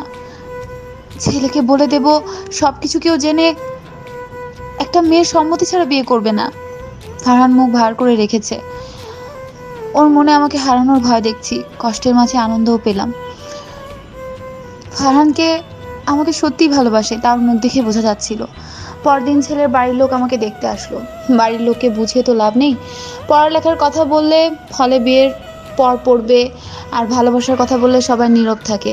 আমার কথা যেন শুনতেই পায় না, এমন বিহেভ করে। ছেলেদের সামনে এসে আমি এত চমকালাম যে হাতে ট্রে পড়ে গেল। তুই এই কাজটা ঠিক করিসনি অনেক, বাড়ির সবাইকে ফারহানের নামে মিথ্যে বলে আবার এখন এসেছিস বিয়ে করতে। ইয়েস বেবি, তোকে প্রপোজ করলাম, তুই তো আমাকে রিজেক্ট করে দিলি। কার জন্য? ওই রাস্কেলটার জন্য। এটা আমি মেনে নেব অসম্ভব। তাই তো বাড়িতে বেশি কিছু না, শুধু টাকা দেখিয়েছি। তোর ফ্যামিলি তোকে ভালোবাসে, তাই তোকে কোনো বস্তির ছেলের কাছে দেবে না যে কিনা টাকার জন্য রিলেশন করে। ওর কথা শুনে গালে চর দিয়ে বসলাম। রাগে আমার শরীর কাঁপছে। বাড়িতে তো বিয়ের ধুম পড়েছে, কেউ আমাকে বিশ্বাস করছে না। 2 দিন পর নাকি বিয়ে। আমি কি করব বেশি না ভেবে মায়ের রুম থেকে ফোন চুরি করে আনলাম আর ফারহানকে আমার প্ল্যান বললাম। ও কিছুতেই রাজি না, আমি ব্ল্যাকমেল করে রাজি করালাম। এই ছেলে বোকা একটা, কিছুতেই সাহস করতে পারে না। রাত 2টোর সময় লুকিয়ে লুকিয়ে বেরিয়ে এলাম বাড়ি থেকে। 2 সেট ড্রেস আর কিছু আনিনি। ফারহানের এক কথা, কিছু নিয়ে আসলে আবার ফিরিয়ে দিয়ে যাবে ভয়ে শরীর থেকে গহনাও সব খুলে সুতি সালোয়ার কামিজ পরে এসেছি। আমার প্রিয় হাতের আংটিটাও নিয়ে এসেছি। এটা নিয়ে গাড়িতে কথা শুনিয়েছে, তাই রেগে ফেলে দিতে চেয়েছিলাম, পরে সরি বলে রেখেছে। এটা আব্বু জন্মদিনে গিফট করে বলেছিল এটাতে আব্বুর স্মৃতি জড়িয়ে আছে, আমার খুব প্রিয়। বাসে বসে মাথা ফারহানের কাঁধে দিয়ে চোখ বন্ধ করে আছি, চোখ মুখে পানি, খুশি কষ্ট দুই পাচ্ছি। আব্বু আম্মুকে ছাড়া বিয়ে করতে কষ্ট হয়েছে, তাদের খুব মিস করেছি, কিন্তু এছাড়া আর কোনো উপায় ছিল না, তাই এটা করতে হলো। 1 মাস হলো আমি ফিরে আসবো, আব্বু ঠিক মেনে নিবে। এখন কিছুদিন কোথাও থাকতে হবে। বাড়ি থেকে পালিয়ে আমার বিয়ে করে ফেলি ফার্স্ট, সাথে ফারহানের বন্ধুরা ছিল, যারা সাক্ষী ছিল। বাড়ি এতক্ষণে কি লঙ্কা কাণ্ড ঘটেছে কে জানে। আমাকে না পেয়ে কি করছে কে জানে, কিন্তু আমার তো উপায় ছিল না। আমি ফারহানকে ভালোবাসি, খুব ভালোবাসি। ওকে ছাড়া অন্য কারোর কথা ভাবনাতেও আনতে পারি না, আর আনবও না। তাই এভাবে আপনজনদের ছেড়ে আসতে হলো। আব্বু, তুমি হয়তো ভেবেছো তোমাকে ভালোবাসি না, কিন্তু এটা তোমার ভুল ধারণা। তোমাকে আমি খুব ভালোবাসি। তোমাকে এভাবে রেখে আসতে আমারও খুব কষ্ট হচ্ছে, কিন্তু ফারহানকেও যে আমি ভালোবাসি, ওকে ছেড়ে কি করে থাকবো? থাকতে পারবো না। তাই কষ্ট হলে ওর হাত ধরে আসতে বাধ্য করলে, বোঝানোর সময়ও দিলে না। অনেকের চালে তোমরা ফেসে গেছো। অনেক নিজের ক্ষোভ মেটাতে তোমাদের গুটি বানিয়েছে, যা বিশ্বাস করলে না। কিন্তু আমি ওর নোংরা চালকে সফল হতে দিতে পারি না, তাই তো এভাবে চলে আসা। ফারহান আমার হাত শক্ত করে ধরে আছে। রোজা, তোমার কি খুব কষ্ট হচ্ছে? না, কোনো কষ্ট হচ্ছে না, উল্টো ভালো লাগছে তোমার সাথে আসতে পেরে। আর আব্বু আম্মু ভাইয়ার কথা খুব মনে পড়ছে, কিন্তু খারাপ লাগছে, ওদের ভুল করা থেকে আমি আটকালাম। সত্যি কি এই বিয়ে তারা মানবে? আমার মতো গরিব ছেলেকে আমার ভয় হচ্ছে রোজা। আমরা হুশে পড়ে ভুল করে ফেললাম না তো? একদমই না, আমরা দুজন দুজনকে ভালোবাসি, তাই এটা করায় কোনো ভুল নেই। আব্বু ভুল করেছিল আমাদের মেনে না নিয়ে, অনেকের চক্রান্তে পা দিয়ে। আব্বু তো জানেই না এটা অনেকের প্রতিশোধ আমি রিজেক্ট করাই। আমার ভয় হচ্ছে এই সিদ্ধান্ত না জানি আবার কি হয়ে যায়। এই, তুমি ছেলে তো নাকি মেয়ে বলো তো? আমার সন্দেহ হচ্ছে। হোয়াট? ঠিকই বলেছি, ছেলে হলে এত ভীতু কি করে হও আমি বুঝি না। মেয়েদের মতো কথা বলছো, যেখানে আমি ভয় আর তুমি আমাকে সাহস দেবে, তা না উল্টো আমাকে তোমাকে সাহস দিতে হচ্ছে। আমার থেকে তুমি সাহসী বেশি, কিন্তু তাই বলে ছেলে কিনা সন্দেহ করবে? ওকে, ছেলে কিনা সেটা আজকেই দেখিয়ে দেব। আর ভয় এখানেই বাদ হয়েছে। একদম ভয় পাবে না, আব্বু ঠিক মানবে, দেখো আমাকে খুব ভালোবাসে। না মেনে কই যাবে শুনি। বাসে এসব টুকটাক কথা বলে গন্তব্যে চলে এলাম। ফারহানের এক ফ্রেন্ড আমাদের জন্য ওয়েট করছিল। দুজন কিছু বলে যেখানে আমরা থাকবো সেখানে নিয়ে গেল। রুমে ঢুকে গেলাম। ছোটোখাটো একটা রুম, রুমে আসবাবপত্র কিছু নেই, খালি একটা ছোট খাট পড়ে আছে। খাটে না আছে চাদর আর না আছে তোষক, খালি খাটে আর কিছুই নেই। এটা কি ফারহান? এখানে কি করে থাকবো? কিছুই তো নেই। আজকে রাত এখানেই থাকতে হবে, কাল ভালোবাসা খুঁজবো বা কিছু কেনা যাবে। তাই বলে এমন ঘাটে শোয়ার মতোও কিছু নেই? আর কথা বাদই দিলাম, এখানে আমি কিছুতেই শুতে পারবো না। বালিশ নেই, তোষক নেই, কত শক্ত দেখো, আমার শরীর ব্যথা হয়ে যাবে। ফারহান আমার দিকে অসহায়ের মতো মুখ করে তাকালো। আমি ওর ব্যাপারটা এখন বুঝলাম। আমি ক্লান্ত হয়ে ভুলেই গেছি সব। আমি চুপ করে খাটে বসে পড়লাম। শক্ত কত! আমার খিদে পেয়েছে। রিপন খাবার সাথে বালিশ নিয়ে আসবে, পারলে চাদরও। সরি। ওভাবে বলা উচিত হয়নি। আসলে আমি কিছু মনে করিনি, তুমি এমন পরিবেশে আগে কখনো থাকোনি, প্রবলেম তো হবেই, কিন্তু আমি অভ্যস্ত আছি। একটু পর রিপন নামের ছেলেটি খাবার আর বালিশ দিয়ে গেল। চাদর পায়নি তাই বাদ। আমি বাথরুমে গিয়ে ফ্রেশ হলাম। বাথরুমের কি বাজে অবস্থা, কিন্তু কিছু বললাম না। ফারহান কষ্ট পাবে। দুজনে খেয়ে নিলাম। আমি খেতে বসে বেশি খেয়ে ফেলেছি, টেরই পাইনি অনেক খিদে পেয়েছিল। পাশে ফারহান যে না খেয়ে বসে আছে খেয়ালই করিনি। যখন খেয়াল হলো খাওয়া বাদ দিয়ে ফারহানকে দিলে আমাকে আগে খেতে বলে। আমি জোর করে এক লোকমা মুখে দিতেই ফারহানের চোখে পানি চলে আসে। আমার জন্য তোমাকে কষ্ট করতে হচ্ছে রোজা, আমি তোমার যোগ্য না। দেখো তুমি কত ভালো খাবার খাও আর আমি কি খাওয়াচ্ছি, আর থাকার জন্য ভালো। আর বলতে না দিয়ে ওর মুখ চেপে ধরলাম। তোমার এই খাবার আমার বেশি ভালো লেগেছে, দেখছো না কেমন তোমাকে না দিয়ে খেয়ে নিচ্ছিলাম। আমার নিজেকে কখনো অযোগ্য ভাববে না তুমি। তুমি আমার জন্য পারফেক্ট, তাই তো তোমার হাত ধরে এসেছি, বুঝেছো?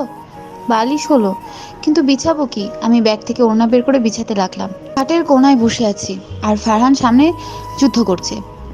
এটা সেই যুদ্ধ না, রান্না যুদ্ধ। সকালে উঠে রান্নার জিনিস কিনতে গিয়েছিল ফারহান। রান্না করার সবকিছু কিনে এনেছে, প্রয়োজনীয় সবকিছু এনেছে। তারপর রান্না নিয়ে আমাকে বলেছিল, কিন্তু আমি তো জীবনেও রান্নাঘরে ঢুকিনি, কি করে করব? তারপর নিজেই করতে বসেছে, কিন্তু ও যে রান্নায় কাঁচা দেখেই বোঝা যাচ্ছে। দরকারি নিয়ে যুদ্ধ আবার এনেছে মাছ, সেটা কি করে ধরে বসে আছে। এদিকে এমন নাকানি জুবানি দেখে অনেকক্ষণ হাসি চেপে বসেছিলাম। সেই মাছটা ফাল দিয়ে হাত থেকে পড়ে গেল আর আমি গলা ফাটিয়ে হেসে উঠলাম।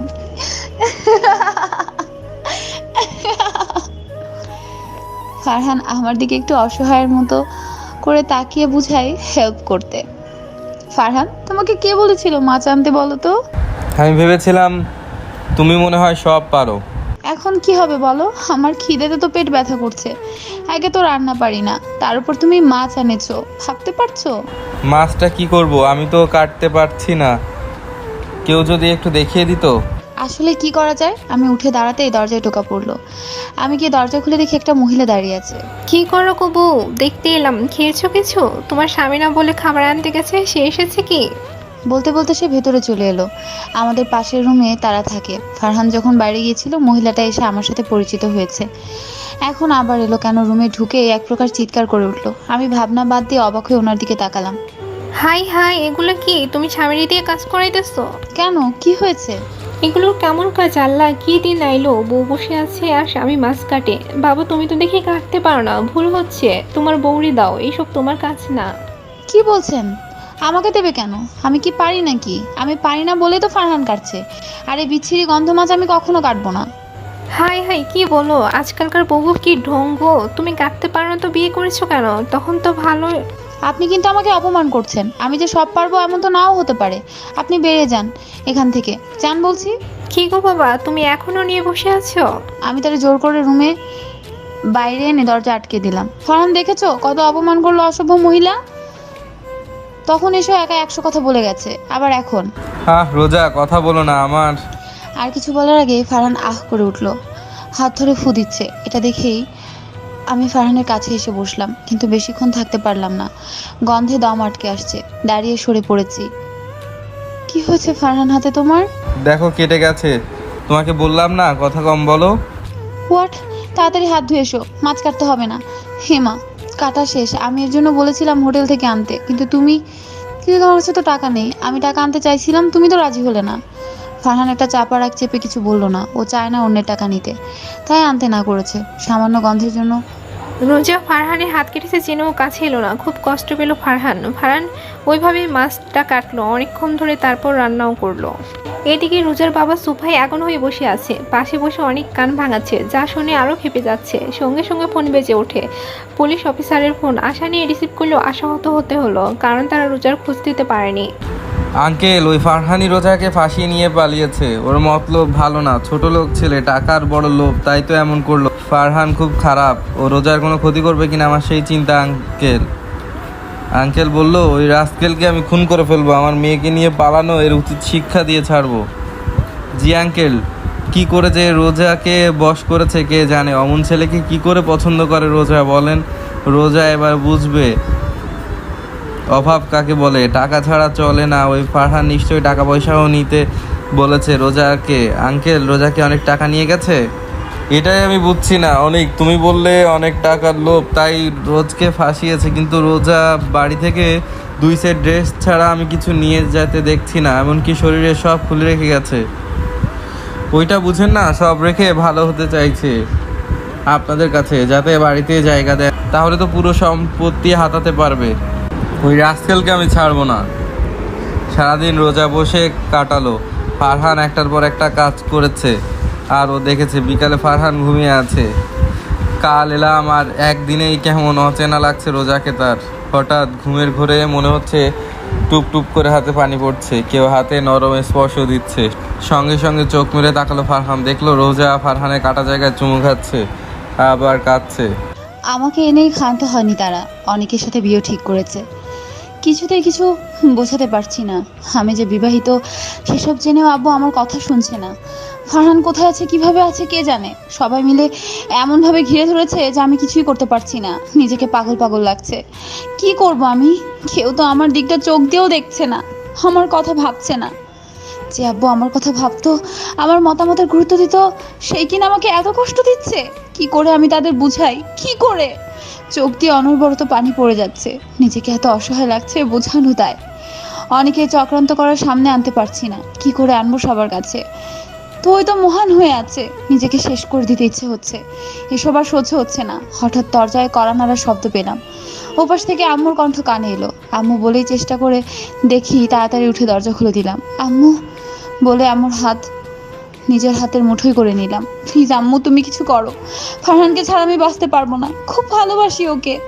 এসব বলে লাভ নেই, তোমার আব্বু বিয়ে ফাইনাল করে ফেলেছে। কালকেই তোমার বিয়ে অনেকের সাথে। কি বলছো? আমি ঠিকই বলছি, তোমার আব্বু আর তোমার ভাইয়া কথা বলছিল। কিছু করো আম্মু, আমি এই বিয়ে কিছুতেই করতে পারবো না।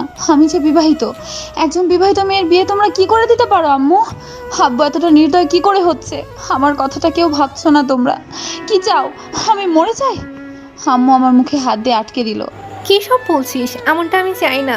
আমার একমাত্র মেয়ে তুই, তোকে কিছুতেই হারাতে পারবো না। পারবে পারবে, তাই বলেই তো এমন করছো। বিয়ে অফ না করলে আর ফারহানের কাছে যেতে না দিলে, আই প্রমিস আমি কিছু করে বসবো। সঙ্গে সঙ্গে আম্মু আমার গালে ঠাস করে চড় দিল। এমন কথা বলতে পারলি? ওই ছেলেই তোর সব, আমরা কিছুই না তোর কাছে। ওর জন্য তুই মায়ের সামনে মরার কথা বললি। সন্তানের মুখে এই কথা শুনলে মায়ের কেমন লাগে বুঝিস? বুঝিস না, যেদিন মা হবে সেদিন বুঝবি। আমি কেঁদে উঠলাম, আম্মুর বুকে মাথা রেখে কেঁদে চলেছি। আম্মু, আমার ফারহানের কাছে যেতে দাও, ওকে ছাড়া আমি বাঁচবো না। আর কাঁদিস না, আমি দেখছি। থ্যাংক ইউ সো মাচ আম্মু। আমি খাটে খুশি হয়ে বসে আছি। আম্মু যেহেতু দেখছি বলেছে, নিশ্চয়ই কিছু করবে, আব্বুকে রাজি করাতে পারবে, আমি শিওর। কিন্তু আমার আশায় জল ঢেলে দিল। আব্বু চেঁচামেচি করে রাতেই বিয়ের ব্যবস্থা করতে লাগলো। আম্মুকে বন্দি করে রেখেছে, বিয়ে দিয়েই ছাড়বে। ভাইয়াও বাড়িতে নেই, বিকেল থেকে দেখছি না। ভাইয়ার মনটা কাল একটু নরম ছিল। ভাইয়াকে বললে হয়তো আশা আছে। এখন কি করব? কিছুতেই এই বিয়ে আমি করব না। শয়তান অনেক আমার সামনে বসে আছে, আমি অন্যদিকে ঘুরে আছি। আমি আর অনেক পাশাপাশি বসে আছি। আমি উঠে যেতে নিলে অনেক আমার হাত ধরে আটকায়। জানি না কি হয়, রাগে শরীর জ্বলে ওঠে আমার। ঠাস করে চড় দিয়ে বসি। রুমে অনেকের বাসার লোক, সামনে আব্বু আম্মু বসে আছে, ভাইয়া নেই। আমার কাজে সবাই দাঁড়িয়ে যায়, আমার সেদিকে ভ্রুক্ষেপ নেই। উঠে আম্মুকে জড়িয়ে ধরি। খারাপ লাগছে আমার, সময় শেষ হয়ে আসছে, বুঝতে পারছি। খুব কষ্ট হচ্ছে। শেষবারের মতো ফারহানের মুখ দেখতে পারছি না। আমি আম্মুকে জড়িয়ে ধরে আছি। কেউ হাত ধরে টান মারলো। তাকিয়ে দেখি আব্বু চোখ মুখ লাল করে আছে। এমন কাজে হাত উঠিয়ে মারতে যাবে, কিন্তু মারতে পারলো না। অবাক হয়ে আমার দিকে তাকিয়ে আছে। কি হয়েছে মা, তোকে এমন লাগছে কেন? আচমকা আব্বু আমার মুখ ধরে জিজ্ঞেস করতে লাগলো। এতদিন মেয়ের দিকে ভালো করে খেয়াল করেনি, আজ ভালো করে দেখছে মেয়েটা কত শুকিয়ে গেছে। এত সুন্দর মেয়ে, তার চোখের নিচে কালি পড়ে গেছে। এটা দেখে বুক কেঁপে ওঠে আজ তার। মনে হচ্ছে মেয়ের সিদ্ধান্ত না মেনে কত বড় অপরাধ করেছে উনি। নিজেকে বড় অপরাধী লাগছে। না, এইভাবে মেয়ের বিরুদ্ধে গিয়ে বিয়ে দেওয়ার কথা চিন্তা করা উচিত হয়নি। মেয়ের সুখী তো সব, কেন কষ্ট দিলাম? কিছু বলতে যাবে তার আগেই আমি ঠলে পড়লাম ওনার বুকে। চোখ খুলে নিজেকে হসপিটালের বেডে পেলাম। পাশে হাত শক্ত করে ধরে কান্না করছে আম্মু, পাশে আব্বু। একটু পেছনে তাকিয়ে অবাক হয়ে গেছি। ভাইয়ার সাথে ফারহান, আমি এখানে কেন? আমি তো বাড়িতে, আমি তো বিষ খেয়েছিলাম, বাঁচলাম কিভাবে? আমাকে ক্ষমা করে দে রোজ, তোর কথা বিশ্বাস না করে ওই রাস্কেল অনেককে করেছিলাম। তার জন্য তুই এত বড় সিদ্ধান্ত কি করে নিলি? আমাকে ছেড়ে যাওয়ার কথা কি করে ভাবলি? তোর কিছু হলে আমরা কি নিয়ে বাঁচতাম? অনেক যে খারাপ সেটা তো আমরা জেনে গেছিলাম, তাই তো বিয়ের নাটক করছিলাম। আর তোর ভাইকে পাঠিয়েছিলাম ফারহানকে আনতে। মানে? তোর মা যখন বলল তোর ব্যাপারে সব, আর আমি তখনই সিদ্ধান্ত নেই তোদের মেনে নেব, কিন্তু অনেক ফারহানকে কিডন্যাপ করেছিল। ওর হাত থেকে বাঁচাতে আমরা এই বিয়ের নাটক করি, যাতে ও বিয়ে নিয়ে ব্যস্ত থাকে আর এই সুযোগে ফারহানকে মুক্ত করে আনতে পারে। কিন্তু তার আগেই তো তুই এত বড় অঘটন ঘটিয়ে ফেললি। আমি অবাক চোখে তাকিয়ে আছি, নিজের বোকামিতে নিজেরই রাগ হচ্ছে। ইস, এখন যদি সত্যি মরে যেতাম, ফারহানকে কোথায় পেতাম? আব্বুকেও ভুল বুঝতাম। আব্বুকে জড়িয়ে ধরে থ্যাঙ্কস বললাম মেনে নেওয়ার জন্য। খুব খুশি হলাম। ভাইয়া এসে কথা বলে বেরিয়ে গেল। সবাই চলে গেলে ফারহান আমার পাশে এসে বসে অভিমান নিয়ে অন্যদিকে তাকিয়ে বলল, রোজা, তুমি আমাকে একটুও ভালোবাসো না, আজ বুঝলাম। মানে? হ্যাঁ, ভালোবাসলে একা ফেলে কি করে চলে যেতে চেয়েছিলে? আমি কি জানতাম এত বড় সারপ্রাইজ আছে আমার জন্য? আমি তো ভেবেছি তোমাকে আমি হারিয়ে ফেলেছি, আর তোমাকে হারিয়ে ফেলে বেঁচে থেকে কি হবে বলো? সত্যি আমি এত ভয় পেয়েছিলাম যে। ওসব থাক, আর কখনো এমন ডিসিশন নেবে না। তুমি সাথে থাকলে কখনো নেব না, কিন্তু তুমি না থাকলে আবার নিতে পারি। একটা মার দিব। তুমি আমাকে মারবে? মারবো। যাও, তোমার সাথে কথা নেই। আচ্ছা, চলে যাই। সত্যি ফারহান উঠে যেতে নিল। আমি রেগে ওর হাত শক্ত করে ধরে ফেললাম। এক পা নড়লে মেরে ফেলবো। তুমি তো যেতে বললে। আমি যেতে বললে যাবে কেন? বাবারে, যেতে বললেও নির্লজ্জের মতো থাকবো? হ্যাঁ, থাকবে। ফারহানকে জড়িয়ে বুকে মুখ গুজে নিলাম। অনেক ভালো লাগছে। এমন একটা দিন চেয়েছিলাম যখন আব্বু আমাদের মেনে নিবে। আজ আর কোনো ভয় নেই, সবাই আছে আমাদের সাথে।